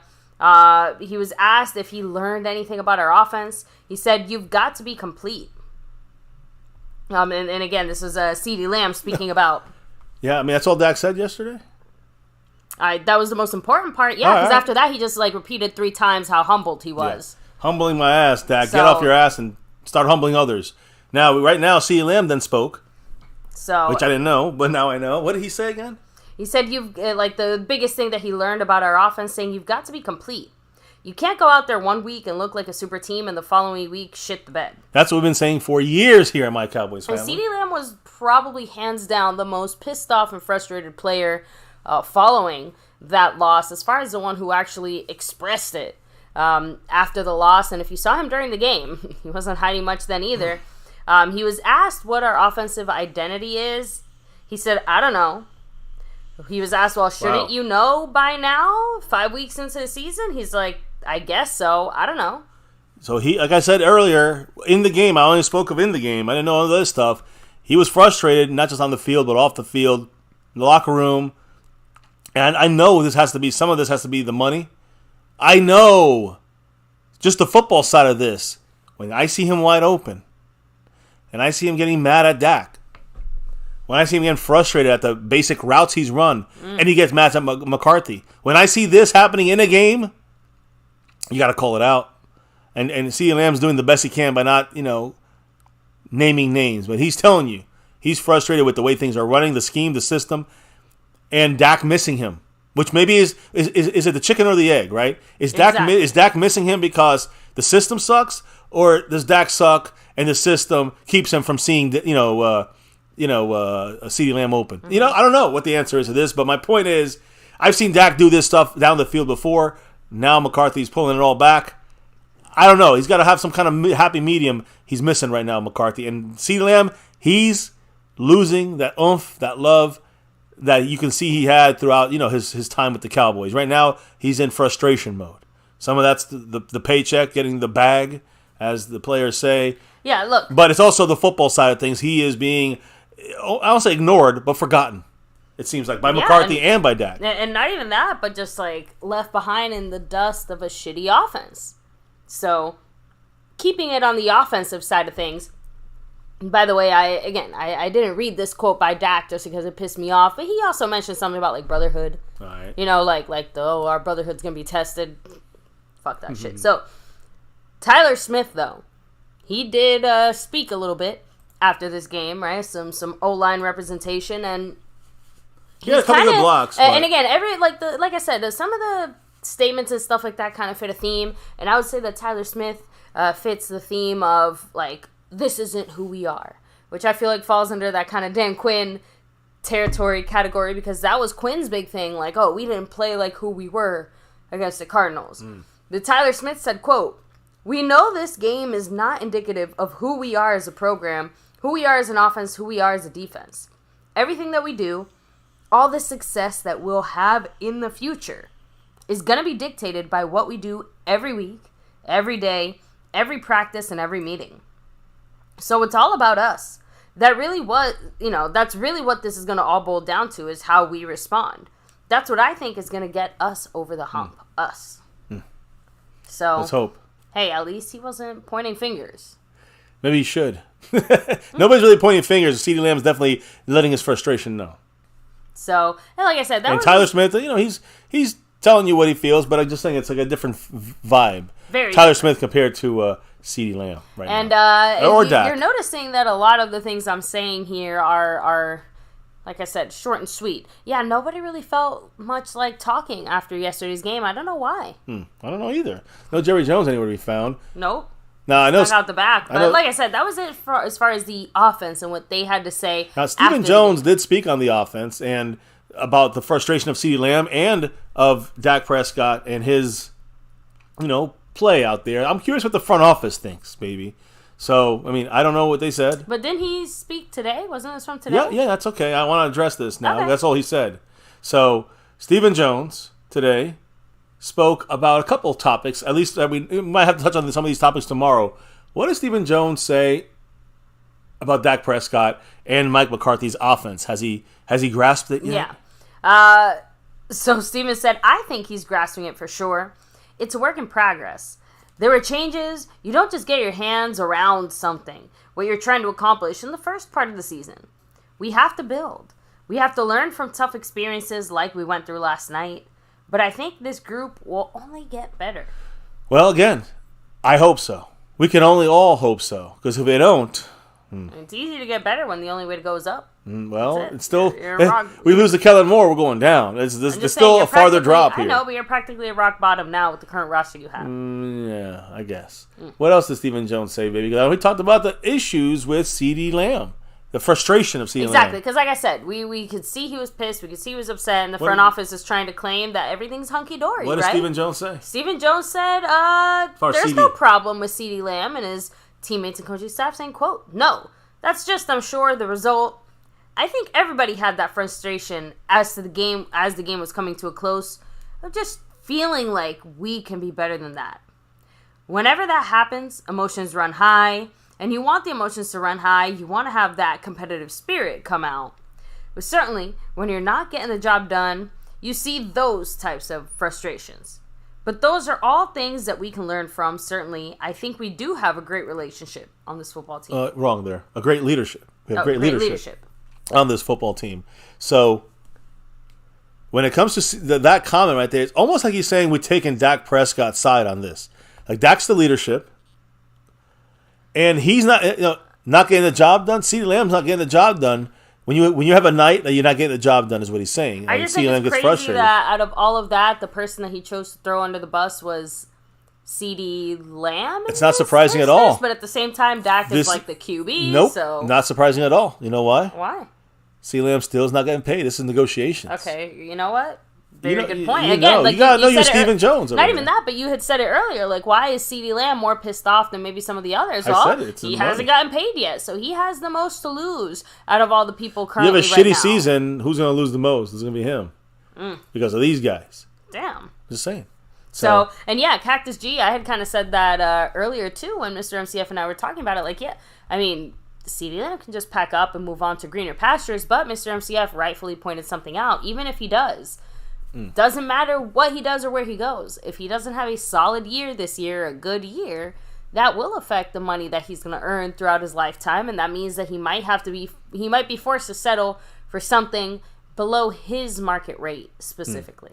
Now, any last comments when it comes to the offense? Because Schottenheimer spoke today. Let me see. Pretty here. sure. No, I'm trying to go back and check the chat. No, I was just asking about Schottenheimer because I know he did speak today as well. We're not really done with the offense. Okay, but he spoke today. I'm still not done with the quotes from the players after the game. Yeah, I know. We're going to do the defense now, I guess. It's going to kind of lower the... I was just going to do all the offense, but that's okay. Okay, so let's just do all the offense. No, I just want to make sure. I don't know if... that's why I threw in there old Stephen Jones, because I know he spoke mainly on the offense right now. Though we're going to talk about defense. Our close here will be the defense. I mean, I might as well say what McCarthy said then. Yeah. Today, that's fine. Well, we talked about the injuries. Hopping around like this. Yep, we talked about the injuries, and we will. We can do McCarthy now, baby, if you like. Well, I mean, like I said, if we're talking offense, that was kind of McCarthy's biggest point today when he spoke. I want to talk offense. Yeah, so he said as far as moving forward from this, he said, quote, "I'd say these are opportunities to grow, no doubt about it. I think adversity gives you a tremendous look inside, makes you answer more questions, and make sure you've got the right answers." And remember, he put a lot of the things going wrong on offense. He said it straight up. He's like, put it on me. Like, I messed up. Put it on me. Fuck this guy. So he's just trying to look. He's doing the coaching thing. Listen, that's great. Mike McCarthy's going to have to make real changes, not just keep saying we're going to fight from the inside and all this fucking bullshit. Well, I'm done with that. So let's. You guys have been keeping up with he's Cowboy rumors out there. He's about to. He knows this is his last chance here at the Cowboys. He's about to go out the window. Mike McCarthy had to go make a house call because apparently CeeDee Lamb was upset enough that McCarthy had a visit with him. Interesting. We just talked about that, Stephen Joe. Everything's fine. It was not fine if your coach has to go into CeeDee Lamb's home and his place of residence to calm him down. What do you say? But McCarthy basically said the disappointment is the consistency of the play. Like, basically, like, that's why CeeDee Lamb is upset. Adding in there, I had a great visit with CeeDee today.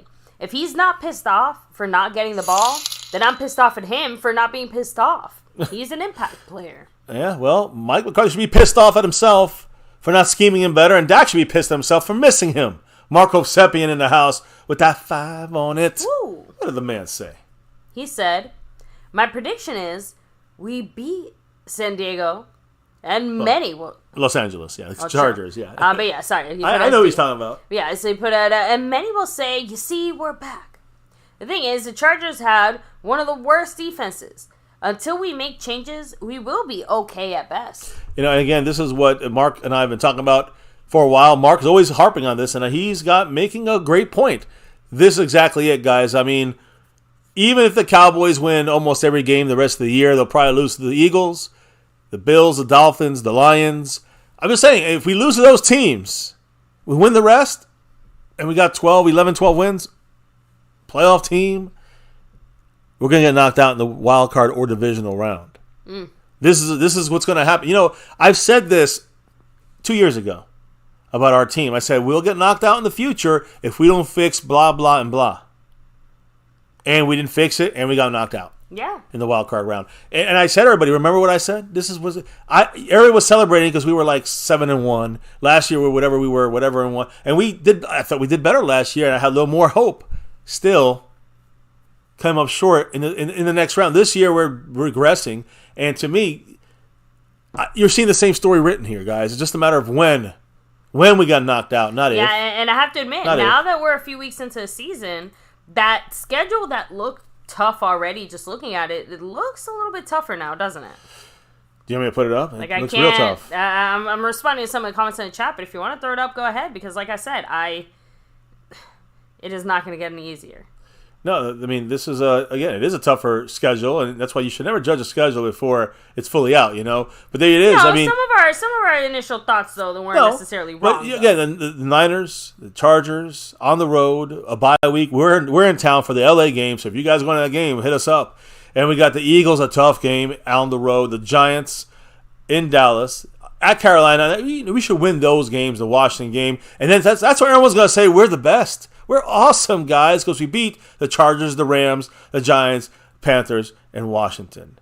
And then we got the Seahawks. We'll probably get past them. It might be a little tougher. Right? It's in Dallas, so we'll win. And we're in Dallas against the Eagles. We'll probably beat them. We beat them, but we can beat them even with this team right now. But Bills will be tougher.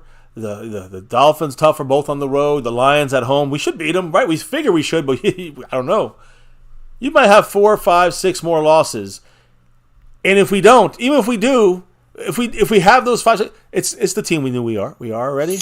We get bounced out of the playoffs if we even make it at that point, right? We got 6 losses plus that's 8 losses. We're done. So that's a huge disappointment. 9-8. So if we win the games we're supposed to and a couple others, we'll get in the playoffs and get bounced. Plain and simple. Plain and simple. I hate to be the bearer of that kind of news. That's the fucking facts. With the way what they showed us against the biggest stage and the biggest game of the last who knows how long in the regular season, the Cowboys shit the bed in a just incredible way that it's going to take a decade for us to ever buy into their bullshit unless they go and win it. So that's it. Doesn't mean we stop being fans. We still love our team, and we're going to see this team go to the playoffs and hopefully do well and see what we do. But I don't expect anything more than a first or second round bounce. And if we don't, I'll say, damn right. This team learned something from this game, built back on that, and did the I don't want to say impossible, but did something great. With the group of guys that came together. All that bullshit talk that they've been saying, then I'll believe it. Then it came true. Then we can buy into that shit. But they've been saying it for 27 years, and we ain't seen a Super Bowl ring. Exactly. Mark again with another one. 5 on it. That's right. What do you have to say? He said Smith, Ferguson, Osa, Pollard, Bland, Donovan are all solid. Parsons, Diggs, and CD are studs, but everyone else is gone or blows. That 2023 to 2019 scheme can only go so far. Well, again, it starts with who's going to be calling the offense in the future. Is who's it going to be now? With no Kellen Moore, which thank goodness, no Mike McCarthy if he keeps shitting the bed like this. So what's next? It's wait. We gotta wait to see what happens, right? We're still in the middle of this season, and as of this point, we might even go 12 wins. So what? Who cares? 12 and 6, 12 and 5. I'm sorry. That's fine. That's great. It looks nice. And then you're in the playoffs and you lose a divisional game, and that's at best. So that's where I'm sitting on this right now, guys. I can't help the negativity. I'm not the one that played the game. They did. On that field. Anyways, what else was said, baby? I don't know if McCarthy or who else. That's some great insight there from McCarthy's big fucking mouth. It's all from the inside. Dak with the brotherhood. I know. Trust me. I know football is about that. I know that. But there's a bigger thing missing here than those cute little things they talk about. But McCarthy did add one last thing as far as the CeeDee Lamb situation, saying, "CeeDee, trust me, nobody wants him to touch the football more than I do. We're having the same conversations. That's our responsibility to make sure that he has opportunities to make impact plays." So McCarthy's saying kind of himself. Admitting that he fucked up. schemed CeeDee Lamb into a wall. And that Dak missed him, maybe because Dak wasn't supposed to look at him. Like that's the Mike McCarthy got to fix it. Dak got to fix it. I don't care whose fault it is. It's both their faults when it comes to the offense. That's it. I mean, I've seen enough to know. Dak is 50% of this. Mike McCarthy's 50% of this. On offense right now. It's not the receivers. It's not the tight ends. It's not the offensive line. It's not the running backs, although Tony Pollard could have done better holding on to that ball. Nonetheless, you get a fumble or two in the season. All right, whatever. What I'm trying to say is this is an overall issue that's got to be fixed by those two guys. So, anyways. So, no, like I said, that was the main thing there, but the last thing that he said was, if he's not pissed off about not getting the ball, I'd be pissed off about him not being pissed off. And I know I already said that, but he really doubled down on the fact that CeeDee Lamb being upset was almost not a good thing, but like, oh, I would be upset if he wasn't. Yeah, upset. it was like that's how much he cares about the game. I'm sure it's the game and also the paycheck. Exactly, but he was like very adamant about that part. Yeah. Anyway, now, so I know that Schottenheimer spoke on the offense. Boom, right there. Yes, he did. Brian Schottenheimer, what did he have to say about this shitty offense? So one of the unfortunate parts he said the 49ers had more success in was man-to-man coverage, way more than he anticipated, saying, quote, I would expect that we would see more man-to-man coverage. It's a copycat league. So basically, because other teams are doing so much more man-to-man, basically, that's one of the reasons why we are also facing more man-to-man defensive scenarios there. He says copycat. He says copycat league, though, right? Because the Cardinals did the same shit, and the Niners just did the same shit they did. And he was taken by surprise? Really? He's mad because they figured him out. That's the only reason they're mad. Well, so that's something to be mad about, but what about fucking fixing it after the Cardinal game? I don't know. Hey, stop speaking so much truth over there. I can't help it. Schottenheimer had this to say as far as, like, Dak. If he was, like, pressing in the second half. I mean, I think that was kind of a stupid question, but hey, it's what they asked. He said, I don't think so. He's a competitor. Talking to him on the sideline, he was a good sport. So, there you go. But that was literally it. Right. Schottenheimer did not speak much, but obviously just kind of probably trying to avoid most of the crossfire. Let's go to Bones on special teams, if you don't mind, because we're going to roll it back to the players in a minute on defense. But let's go to John Bones Fossil, who, lost C.J. Goodwin. Had a great performance by Brandon Aubrey this year. You got to give it up to Brandon Aubrey, but lost C.J. Goodwin, lost Kavate Turpin for at least the next 4 to 6. Well, he's going to maybe practice. That's the good news, but it's supposed to be 4 to 6 weeks for a high ankle sprain. What did Bones have to say about all these things? He said, I can't describe what kind of loss that is. As far as who?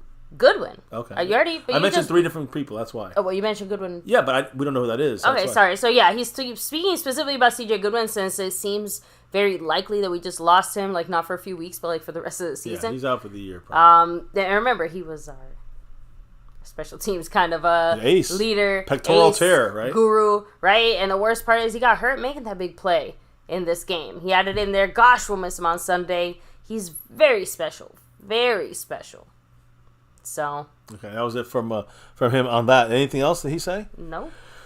Well, I'm sure he said other things, but yeah, we'll figure it out as it trickles out throughout the rest of the week. Like Not much more to say about special teams, most of right? our coordinators kept it very short and very brief, including McCarthy. So just like in general, it's not like we heard as much as we normally do, even after a loss. Like, it feels like they're all confused. Double the volume of things to say after that Cardinals loss, just because everybody at that point was like speaking and trying to like. Yeah, this is a major blow for the Cowboy organization, for the coaches, the players.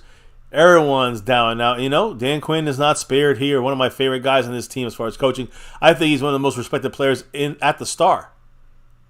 But man, that was a bad defensive performance. And again, I think he's partially to blame, of course. We're not going percentages here, but when you talk about Dan Quinn, some things I think I still hearken back to the Cardinal game when they were using that cadence kind of delay, and it made the Cowboys have to get called for penalties over and over again on offsides, and then it slowed down our pass rush aggressiveness, and that really hurt us. Gave the Cardinals enough time to pick us apart on quick passes. That's exactly what the fucking Niners did. So Dan Quinn, I think he's got to improve there. I think we're going to talk about the defensive struggles. My goodness, 170 yards rushing to these guys. Embarrassing. Running first quarter, first drive, just running. We cannot allow teams to get up on us.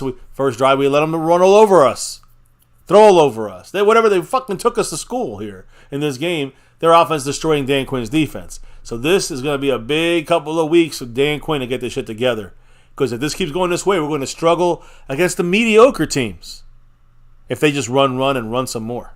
So that, along with the coverage breakdowns, Diggs, is he that much of a missing piece for us? If that's the case, we're fucked. I mean, this looks as bad as it was last year in the secondary sometimes. When we lost Anthony Brown. Anthony Brown. Trayvon Diggs was there. He's holding it together. So Stephon Gilmore wake the fuck up. Deron Bland, he's got cramps, but he's good. Thank goodness. And you look at our defense, what do they do with this San Francisco team? We know Purdy, 17 for 24 for 252, threw for 4 touchdowns. He only got sacked once. Quarterback rating 83.6 and 144.4. Running, Jordan Mason 69 yards. McCaffrey only 51, but had a touchdown, had a fumble too. And Deebo Samuel had 30 yards. We did not a bad job when you look at it like that until you look at Jordan Mason, who just ripped us a new one in the last quarter and a half. And we ended up allowing 170 yards on the ground and 2 touchdowns. Receiving, talk about this in a minute here, but George Kittle led them with yardage, 67 yards, 3 catches, 67 yards, 22 yards plus per catch for a tight end, George Kittle, who we usually lock down. Not this game. 3 touchdowns, that's his career high. I'll talk about that a little bit more on 4 targets. Brandon Ayuk, 4 catches, 58 yards. Samuel, 55 yards on 3 catches. McCaffrey had 2 catches, only 27 yards. We held down McCaffrey pretty well. Juszczyk, though, had 4 catches, 1 for a touchdown. Jawan Jennings, first game back this year, 1 for 19.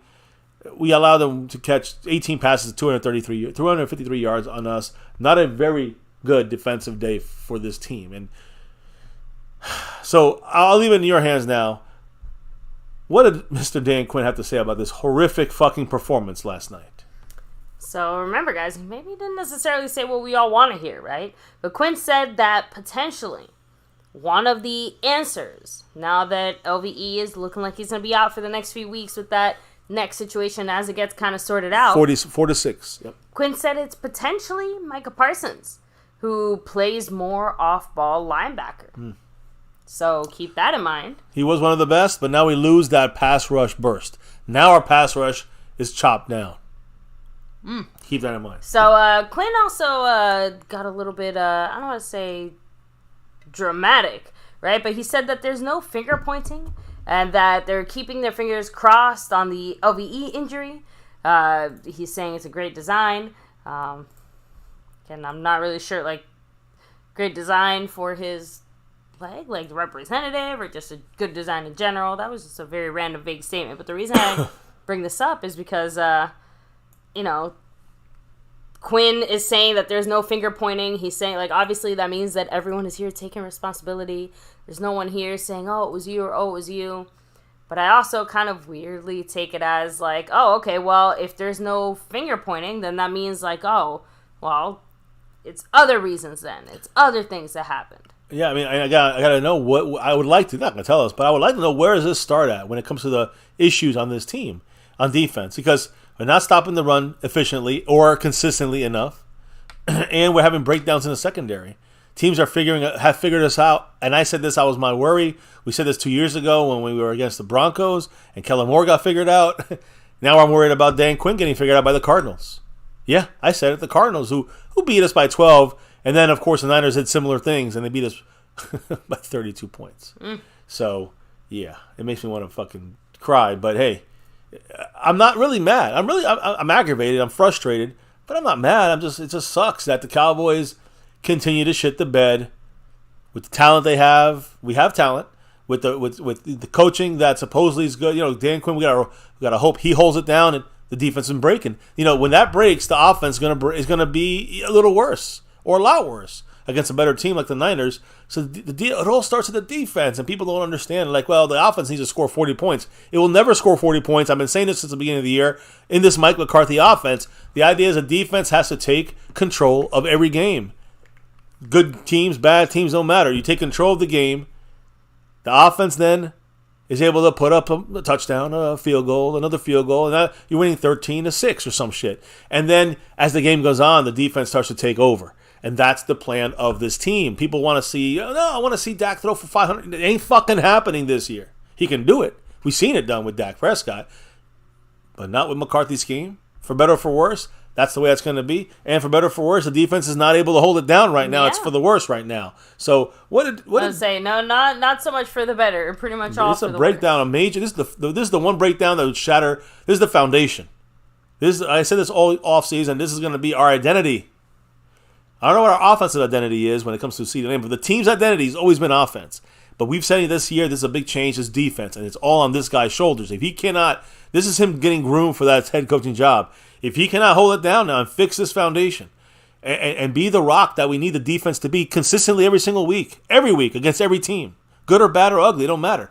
If we cannot do that, we will probably end up losing a lot more this year, and the offense will not be able to hang with the way it's set up right now with Mike McCarthy. I think people want to get the answers and blame one person and blame one thing.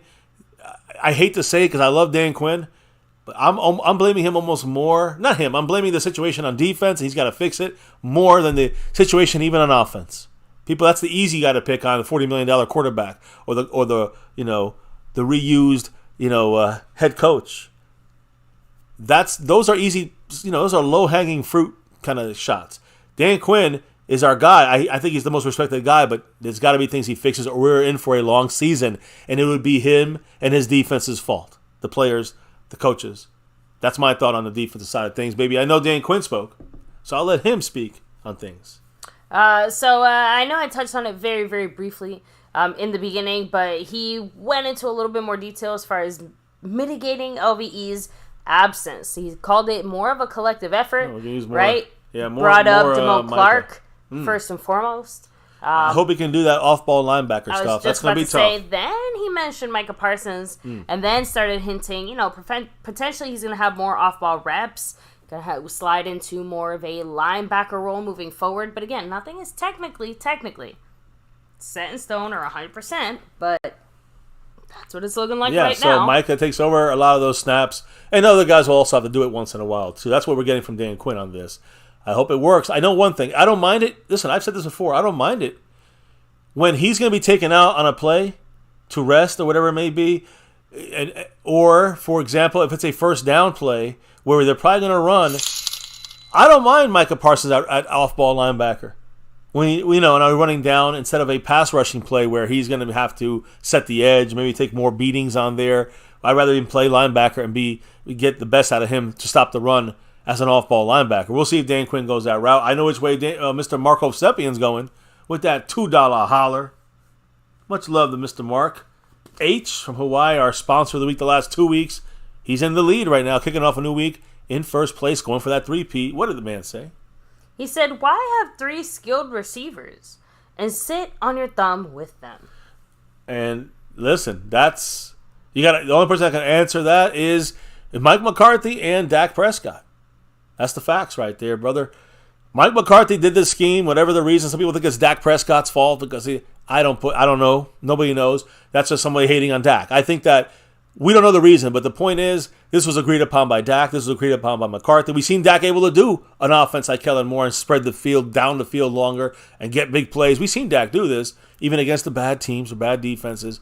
But now under this Mike McCarthy mindset, everyone's kind of like West Coast. So West Coast offense going to be quick slants, a lot of yak, right? Yards after reception, the receiving yards after catch. That's what McCarthy banked on this offense doing. And the scheme and the routes and whatever fucking combination he set up, it ain't working right now.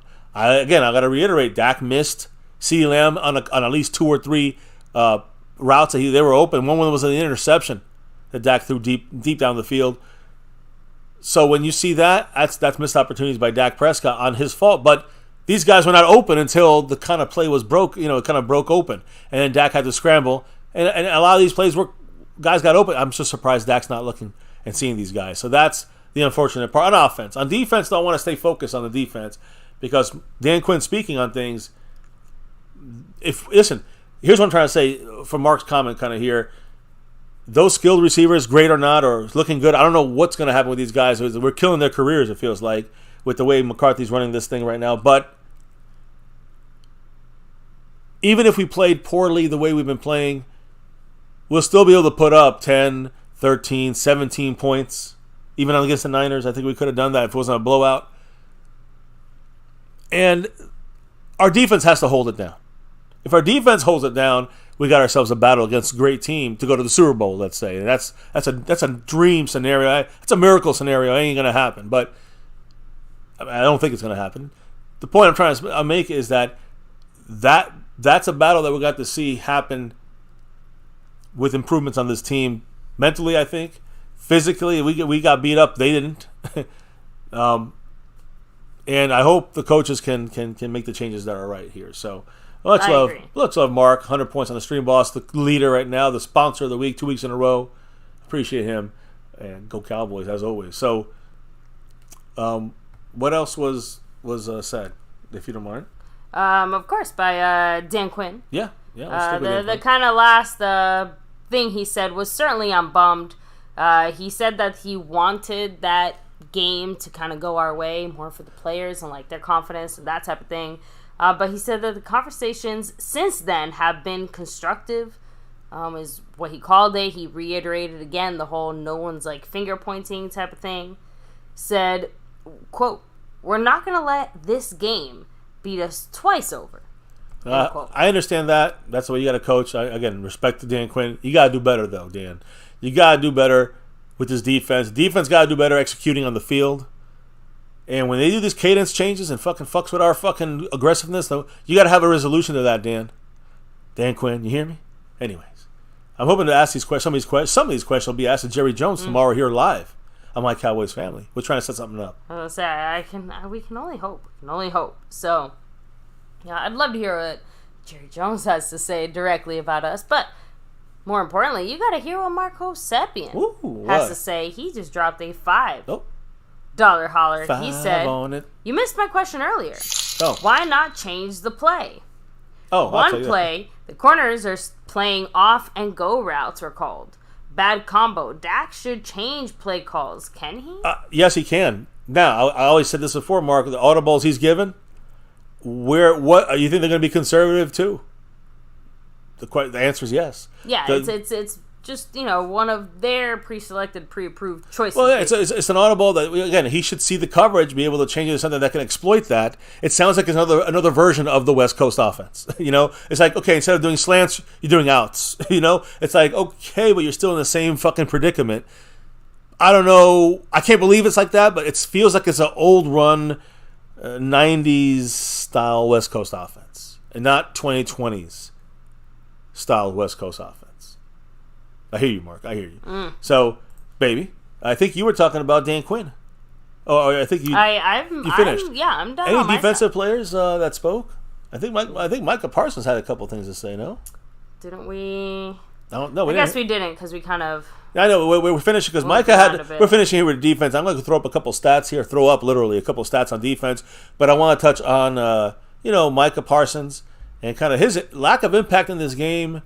But I think he did everything he could do here. They just schemed. They literally schemed to take Micah out, and they do it every single week. It feels like, So, when it comes to Micah Parsons, and he was on that field, he was getting double, triple teamed a lot.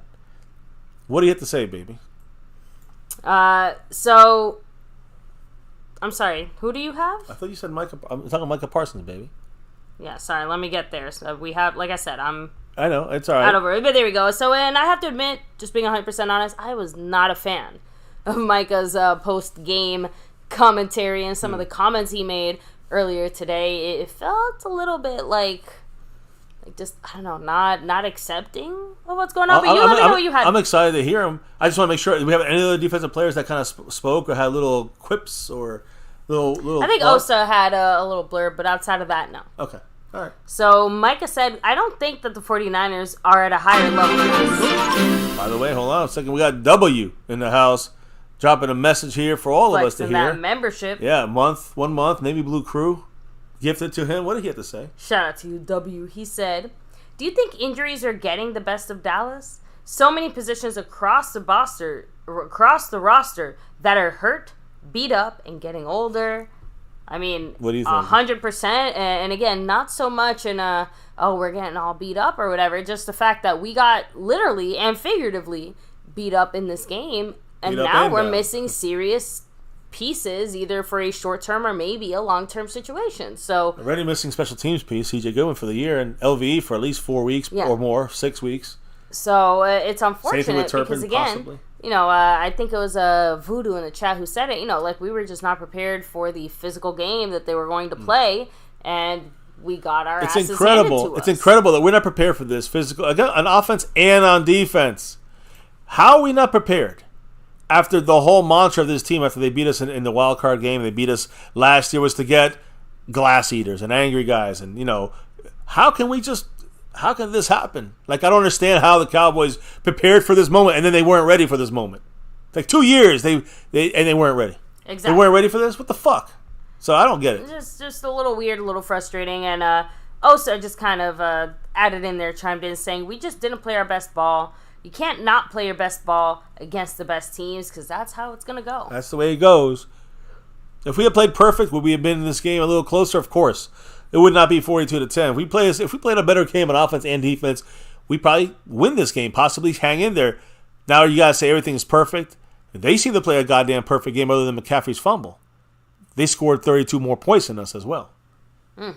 So they kicked our ass.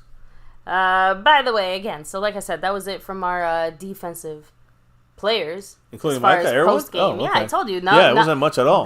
Not just that, but there are a lot of players just honestly did not want to comment. I don't blame them. I will comment this. Micah wasn't finished. Because today he actually spoke. But it was weird. Again, he's got a Monday podcast, gaming podcast.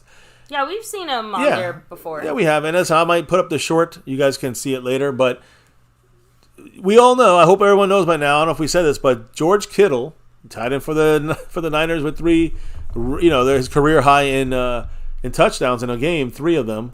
George Kittle wore a Fuck Dallas t-shirt under his jersey. Now, everyone's trying to say like he wore it for the entire game. He might have. I don't know. I mean, there's no reason why he couldn't have, but he only showed it off after their fourth quarter touchdown, I think it was, or end of the third quarter touchdown, when they're up like 35-10. So it could have been changed at halftime. You never know.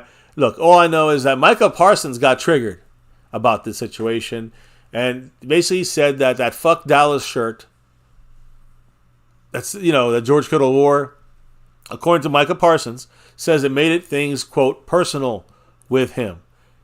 And again, actually more comments here, more quotes from Micah. It said, quote, he said F Dallas. Yeah, I just feel like he's making it way more personal than it had to be. Now, this is a show on Bleacher Report's The Edge with Micah Parsons, which is always on every Monday. And he also continued by saying, quote, Kittle is my guy. But I'm going to say this. Laugh now, cry later. We've got something for that. Just trust. Just trust. If we ever see them again, just trust. Laugh now, cry later. End quote. Now, that's a lot of talk for someone who just got their ass smacked to. Which is unfortunate. That is, again, look, Micah's going to learn the hard way, but that is going to make me say, Micah, shut the fuck up. All right? Just shut up, man. I mean, look, the Cowboy team spent the offseason, beginning of the regular season, weeks talking about the 49er game is not a regular game for this team, for this franchise, for this organization. I'm talking about the higher-ups, the coaches, the players, everyone. Even Jerry, the last quote we had from Jerry, right before the game started, it was him saying the same shit, too. Yeah, I mean, this is a major game. The last couple of weeks, we've been hearing a lot about this looming game. So we lost 42-10, a game we were supposedly focused and ready for weeks. Cowboys lost 3 straight games to this Niner team here. 2 in the playoffs and then this one. And Kittle, I'm just saying, guys, Kittle is on all 3 of these teams. He has the right to say and wear a shirt that says fuck Dallas. Shit. If it was the other way around, we'd all be celebrating it. Do something about it to change it. We can't. So that's the thing, guys. Kittle, they earned it. The Niners, that's it. Any kind of declaration that we're going to do something to change sounds fucking stupid after this 42-10 ass kicking. The next day you're saying we're going to get you. No, you sound like losers. I'm sorry, Micah. This is one of the few times I'm not really all in on what he's saying there. I don't know what you think about that, but that's kind of unfortunate that we're getting into this. Like, this is the new NFL. This is the new NFL now with this social media and everything. That's what happened. Everyone got their podcast. Like, yeah, we got one, but everyone got their thing. And the players, sometimes they express themselves and they don't realize. Maybe it comes off as, I'd say, weak, not scary. It's hollow to me when Micah says this. So I agree, but honestly, most of everything that was kind of said it sounded by hollow. Pretty much everyone but CeeDee Lamb felt a little bit hollow. Yeah, CeeDee Lamb seemed like the only one who was, again, pissed. as upset as we were. And again, he's the guy that still hasn't gotten paid. And, we know Micah's going to get paid. No matter what, he's got it. So he's not really worried like that. So, look, we're wrapping this up here. I've got a couple last things to say before we say goodnight. So get in your last comments, your last thoughts, last drops of everything. So before we shut it down for the night, 2-hour Power Pack stream. Ranting throughout the night, yes. But that's the way we shit this thing out. just being honest. So against these Niners, and Kittle got his first 3-touchdown game of his career. The Niners got 253 yards on 33 first down plays. They averaged 7.7 yards per play. That is unacceptable for our defense. Talking to Quinn, talking to Micah Parsons. 42 points allowed tonight. I'm actually going to take Micah out in this one because as a defense overall, it's about this guy. All right. 42 points allowed by this defense, by Dan Quinn, is the most allowed by his defensive unit or when he was a defensive coordinator in his entire career. Going back to Seattle. He's never allowed 42 points against his team, his defense, ever. All 3 years of the Cowboys, 2021, 22, 23. His 2 seasons in Seattle as defensive coordinator, 2013, 2014. Never has he allowed an offense to score 42 points on his defense. You want to know where the breakdown starts? It starts right there. In this game, in the Cardinal game, that's why we got our asses handed to us, and they got control of these games. We just got controlled by the Niners, who are a much better team than the Cardinals. That's why the difference in points. We won by 12 against them. They beat us. They beat us by 12. The Niners beat us by 32. So they're a 20-point better team than the Cardinals. We're right at the bottom. When we play like this, when the defense fails us, we get broken. That's the way it goes, and that goes breaking the special teams. It breaks the offense. It breaks it breaks everyone when the defensive side fails us. Cowboys. I will say this. I think I said this before, but on offense, no red zone attempts. The Niners were 4 of 5 in the red zone against our defense, against this Dan Quinn defense. Who, by the way, we had some good numbers and matchups in this area. They were not very good in the red zone. We are good defensively. Complete opposite in this game. I'm going to finish it with this. I guess I'll say it like this as we finish it tonight. The most positive possible thing, I guess you could say, coming out of this. Like I said, you wake up this team now. And I'm saying defensively. I'm saying it offensively with Mike McCarthy. You know what I'm saying? Everyone is woken up now. There's no bullshit excuses like we didn't know this could happen. In the playoffs, this happens. Oh, we weren't ready. What the fuck happened week 5 when we lost to the Niners? Now we lost to the Niners in the playoffs and we're not ready still? Like, if that happens, you need to be fucking fired, right? Exactly. I mean, am I wrong, family? All week, like where was all week? What was going on for the last 3 months? I know, but where was I say this week specifically, just because again there was so much focus on how well we prepared this week, how hard we worked this week. Like, oh, we spent all our time, effort, and energy into making sure we knew what we were doing this week. But it's more than that. In the playoffs, if we get to the playoffs and we meet the Niners again, and they wipe the floor with us like they did, or even just beat us by 10 or 12, if they beat us, what's the excuse this time? What I'm trying to say is the Cowboys have to make, not player changes necessarily, we might have to do that too, but we got to make some fundamental scheme changes to this. We got to have, really, this week, of course, against the Chargers, Monday night, so we got an extra day this week of rest and practice or whatever it may be. But then after that game, you got a whole week to go, 2 weeks before you play the Rams. You got to fix this shit now. The tweaks, the fucking audibles, whatever the fuck you got to do, Mike McCarthy, Dan Quinn, you got to get this shit fixed now. That's the only chance we got to make a run at anything. Anything. Make a run at fucking 1 win in the playoffs if we get there. You guys feel me on this? If we get in the playoffs, we will lose in the wild card or divisional round if things stay the way they are right now. Guaranteeing you two guys 100,000%. That's it. There's no other way to discuss it. You can say, well, what about this? If we bring in a player, okay, ups the chances. We do this move, that move, ups the chance. It's about the fundamental differences. If we don't make the fundamental differences of this defense and offensive side of things, we will be bounced or not make the playoffs this year. You heard it right here from MCF. I hate to be the bearer of bad news. These are the facts. You can blame this guy. You can blame that guy. Dak is our quarterback the rest of the year. Case closed. I mean, you got to make it work with him. You're done. And Dak's done it before. He's got us. He's won some games, mostly against lesser teams. But it's about, we got to get it together here on both sides of the ball. It's a team thing, not who's getting paid $40 million. So I need to see the coaches step up. I need to see Dan Quinn step the fuck up. If the defense is the rock of this team, if the defense is the one that runs the show, then defense has to perform every week. There's no excuses. When they don't perform, the offense got to pick it up. Well, I expect them to get 17 points. That's it. So if they get 17, they did their job. They didn't do it this week against a great defense, and we allowed 42 points by the defense, by our defense.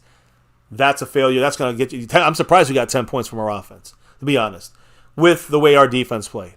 People blame the offense for causing the issues on defense. Bullshit. It's the other way around. Accept that fact, guys. The defensive failures is what causes the bigger issues to the offense there. It's the other way around. Keep that in mind. Anyways, I see the man, Marco Sepien, dropping that 5 on it. Woo. What do you have to say, baby? He said, all those picks I mentioned are in rounds 1 to 3, and those busts like Cox and Wright are haunting us. You can only scheme so much. I hear you. Osa, LVE, well, there are no safe teams. Oh. None scare teams.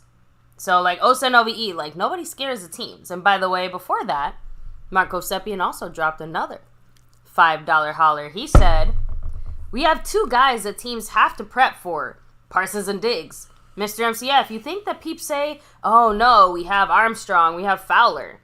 Hell no. San Francisco has more defensive players. I agree there. Javon Hargrave underneath as a backup was coming in there helping them out. They have solid guys that do the solid things, and they pay him solid money. That's what it's about. You don't have to get the cheapest guy and then try to develop him. Obviously, the coaches ain't doing all that. So we got to get developed guys that already have the skill set that are easier for them to take it to the whatever scheme we got running. That's the key, I think, to maybe improving our talent on the field as far as free agents and stuff like this. And I'm talking about guys like he just talked about, Armstrong, Fowler.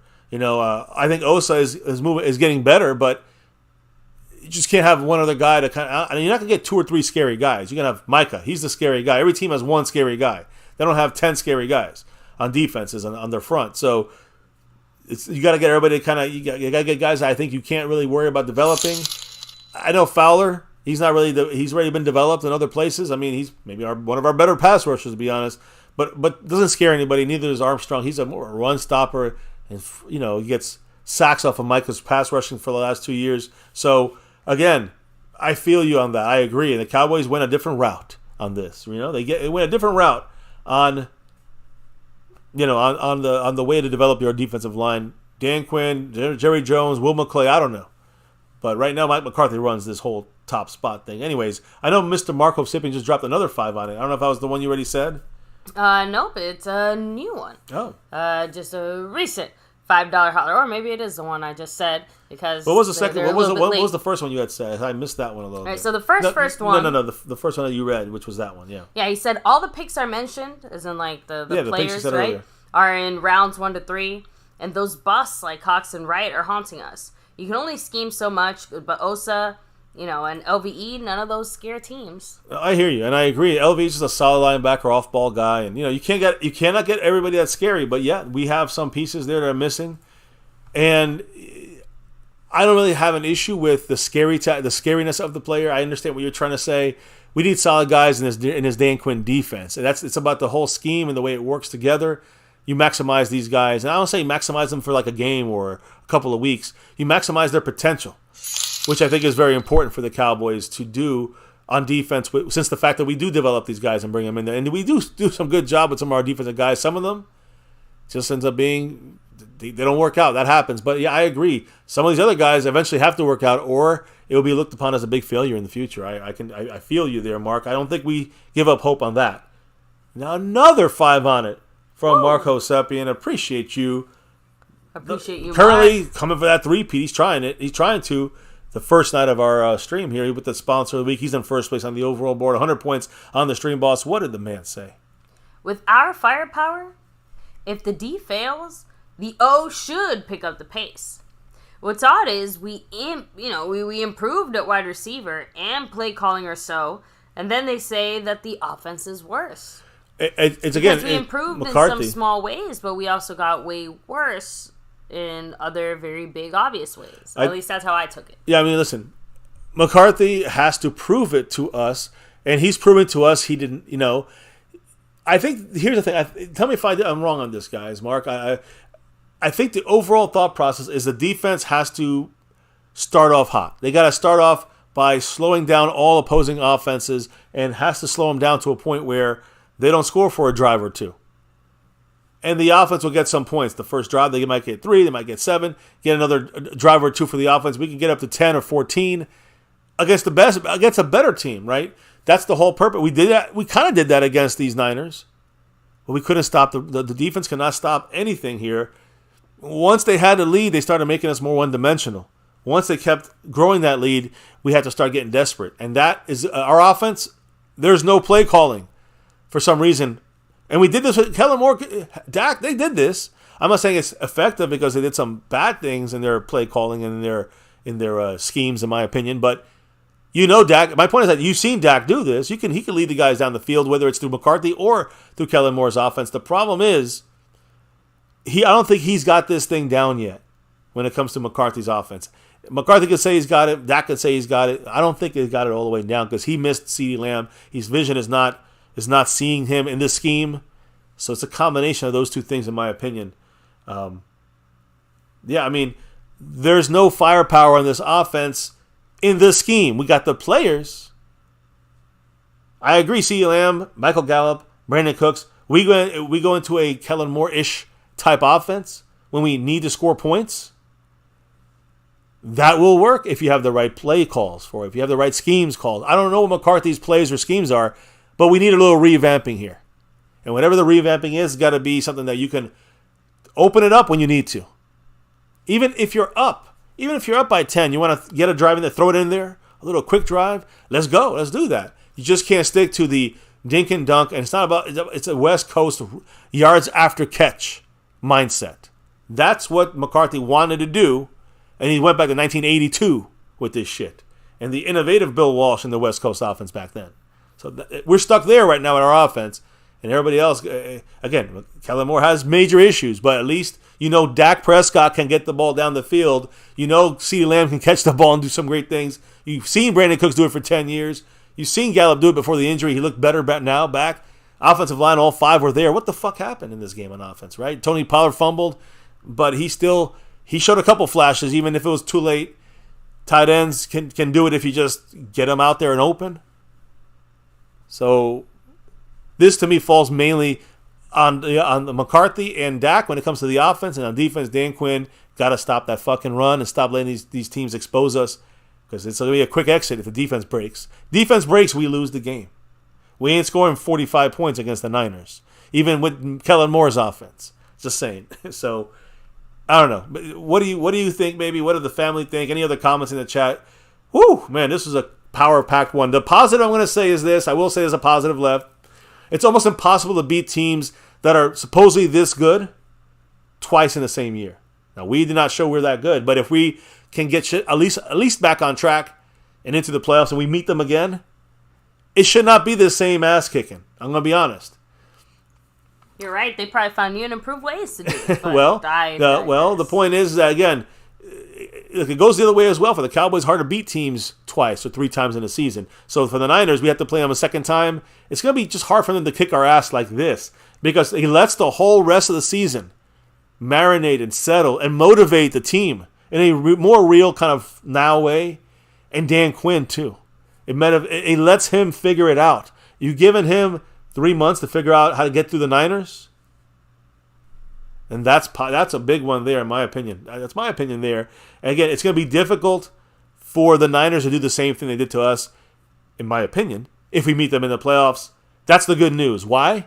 Players will be more motivated. The coach, Dan Quinn, will be more motivated and more, not motivated, but Dan Quinn will be more, would have planned already the way to kind of, some scheme stuff changes specifically for the Niners. Because that's the one that's going to rub them all the wrong way on this team. So it's up to the staff, the coaching staff, offense and defense, to go to work on the film of this game. And I will say, a little bit, use this stuff throughout every week of your season. The examples of what you failed, to bring it back up, to remind them, hey, you can't do this shit again against this team because this is their tendency. And the Niners did the same shit. Keep this fresh in the players' minds all year. That's what I would do. That's what the fuck I would do if I was a coach. And I believe if we do that and the players can see the light and Dan Quinn can fix the tweak shit up, even just on defense, even without the McCarthy side of things, this will be a different game in January or February. Mark my words. Mark my words. Speaking of Mark Hovsepian with the 5 on it. Ooh, thank you, Mark. Another one. What did the man say? What I mean by scary is an offense thinks that their guy can beat our guy one-on-one. And you have to scheme against, the 11 and Diggs. If Sam can't beat our Fowler, that's bad. Is that it? Oh, yeah. If Sam can beat out, I'm guessing it's not our. Yeah, if Sam can't beat out Fowler, then that's and bad. Fowler is a guy, again, I think this is like the transition year for Sam Williams. Sam Williams, I think, when it goes to, starting right, the starter next season, that's my thought process. And again, remember, it's always year 3 for the defensive linemen to kind of really hit their best of their abilities and kind of getting seeing things the right way in the NFL. It always takes about 2 or 3 years, solid years. He had kind of a 22% snap count last year in the season. Not much, but he was very, very efficient. This year, I don't see the efficiency as much this year for him.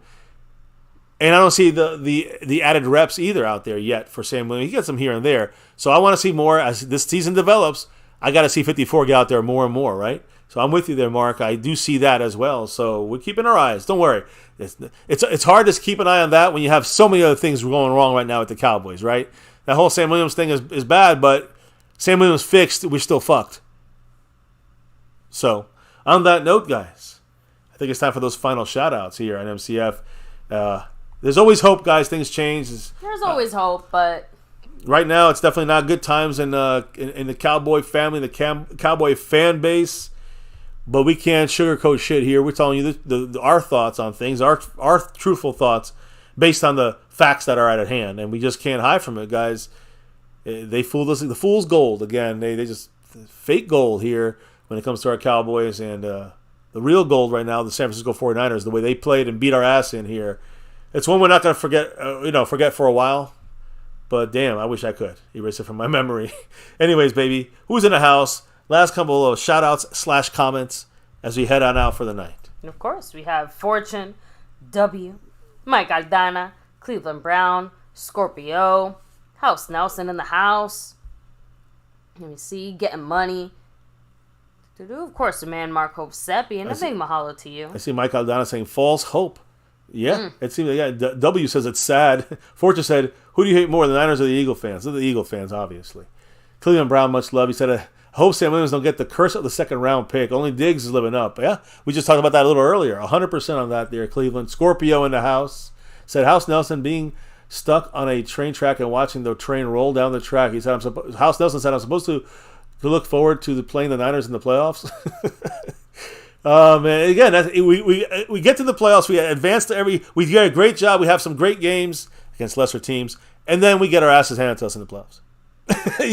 That's why it feels like the Cowboy fan base right now and the family right here are kind of down still. It's because that feeling is real right now. It is like, hey, we know when we get to the playoffs, if big things haven't changed, it's going to be a loss when we go up against a team like the Niners. We're going to be rooting them on, watching it here live with you guys. But we know the expectations. We know what they got to be at. They got to show more. They got to show something more consistent on offense and defense, or else it's a done deal. So, getting money here, yeah. He said it happened with the Niners. My Niners had a boss. Yeah, and Cleveland said, can McCarthy revamp things during the season? His schemes are as old as dinosaurs. Cleveland Brown, great point. I hope he can, because this is the only chance he got left to stay as a Cowboy for the end of the year. You know why? Chargers game, bye week, that's 3 fucking weeks. 3 weeks he's got. I'll say revamp, but add a couple of tweaks you got to add. You got to add tweaks. I don't know if you implement them against the Chargers, but you implement them in the bye week and the following week, and you get it ready for the Rams game.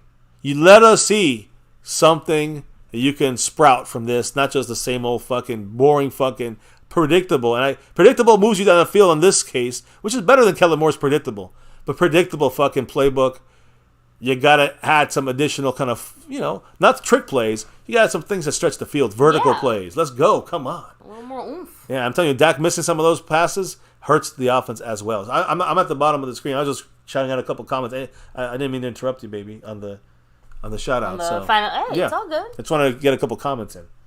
Let me see here. Indian Boogie, Scorpio, Tokyo, Pioneer. Of course, the man. Mahalo to Mark Hosepi. Yeah. We have Cleveland Big Brown, Mark. Scorpio. I'm just trying to make sure I didn't miss anybody here. Cactus G said Micah spins everything in a positive light. He's not going to point fingers, and he shouldn't, but he should be angrier, is what I want to say. Like CeeDee Lamb angry. And to me, I'm sorry, but trying to spin this in a positive light, I don't know if that works in this scenario. Tokyo said, I love his confidence in Micah, but you got to know your limits. Yeah, he's got to know his, Yeah, and this has nothing to do with, like, him or even his performance in general or anything like that. It was not a personal attack there. Yeah. Cleveland Brown agrees with Cactus G that Cactus G said, at least they didn't have a stupid final play in the last 30 seconds. Yeah, there was no need for those last 30 seconds in this year. And Mike Aldana said, are we still using the model Carpe Omni? Yeah, this is a whole year thing. Mike McCarthy's going to have to eat that, too, along with the Whataburgers. Anyways, guys, I want everybody in the house here, 40 plus. Remember, tomorrow's stream is going to be a little different because it's really almost like an off night. But we're going to actually have a special guest and have some fun with it. We're going to go through the news and info, of course. And we have a special guest. I don't know how long he'll be able to hang with us. But you may just see. I mean, he's going to speak tomorrow to the regular media. Old Jerry Jones. Jerry Jones will be speaking with the media. But I think we have a Jera Jones that's going to be joining us tomorrow night. Old Jera. Representing that star tomorrow. We'll get an exclusive one-on-one interview with Jerry Jones tomorrow here on My Cowboys Family. Hell yeah. I can't wait to ask him a couple very important questions. I'm sure you guys have some questions as well. Anyways, baby. Any last shout-outs before we rock out? I think, let me see. AI. Get money. Scorpio, nope. Thomas Garrett. Shout outs here. Much love, Thomas. Hey, everybody in the house. It was a bad one. Very ugly, very bad loss.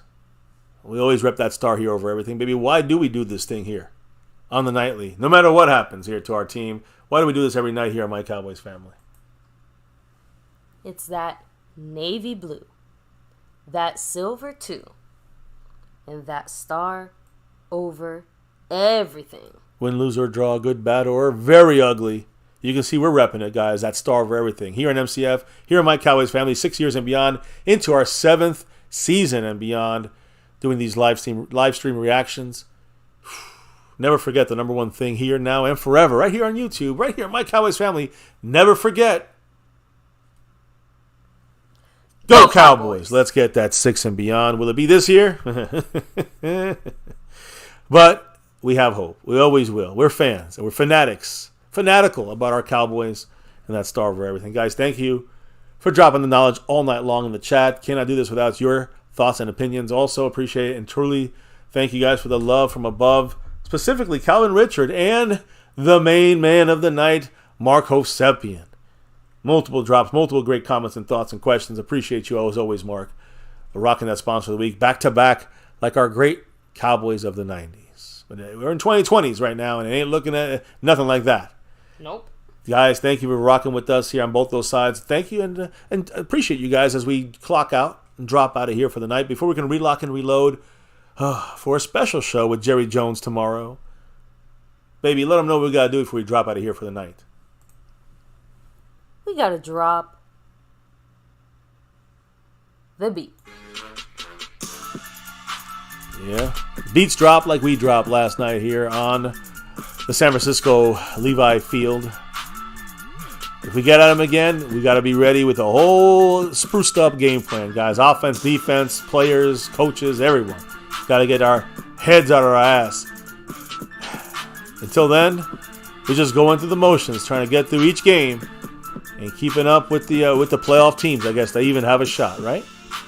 We'll never lose hope here, but here, we rep that star for everything. And here, yes, we have to do the recap. We have to talk about it. How bad it was. It was horrible. Dak, McCarthy, injuries, dumb plays by our leaders here, Wilson and Curse. And, you know, Dan Quinn breaking down the defense, broken. Dak fucking up. Got to get better, guys. Oh, everybody, up and down and all around. Or else we'll beat the easy teams. We'll get them to bounce out of the playoffs, at best. Here in MCF, We still always will rep that navy blue silver too, and that star over everything right here in MCF. And never forget the #1 thing here at My Cowboys Family. Much love to all of you, everybody in the house. Stay safe out there, guys. Thank you for hitting that thumbs up. Thank you for subscribing, and of course hitting that bell. We'll see you guys tomorrow for another one. Stay safe, peace out, and never ever forget, Go Cowboys!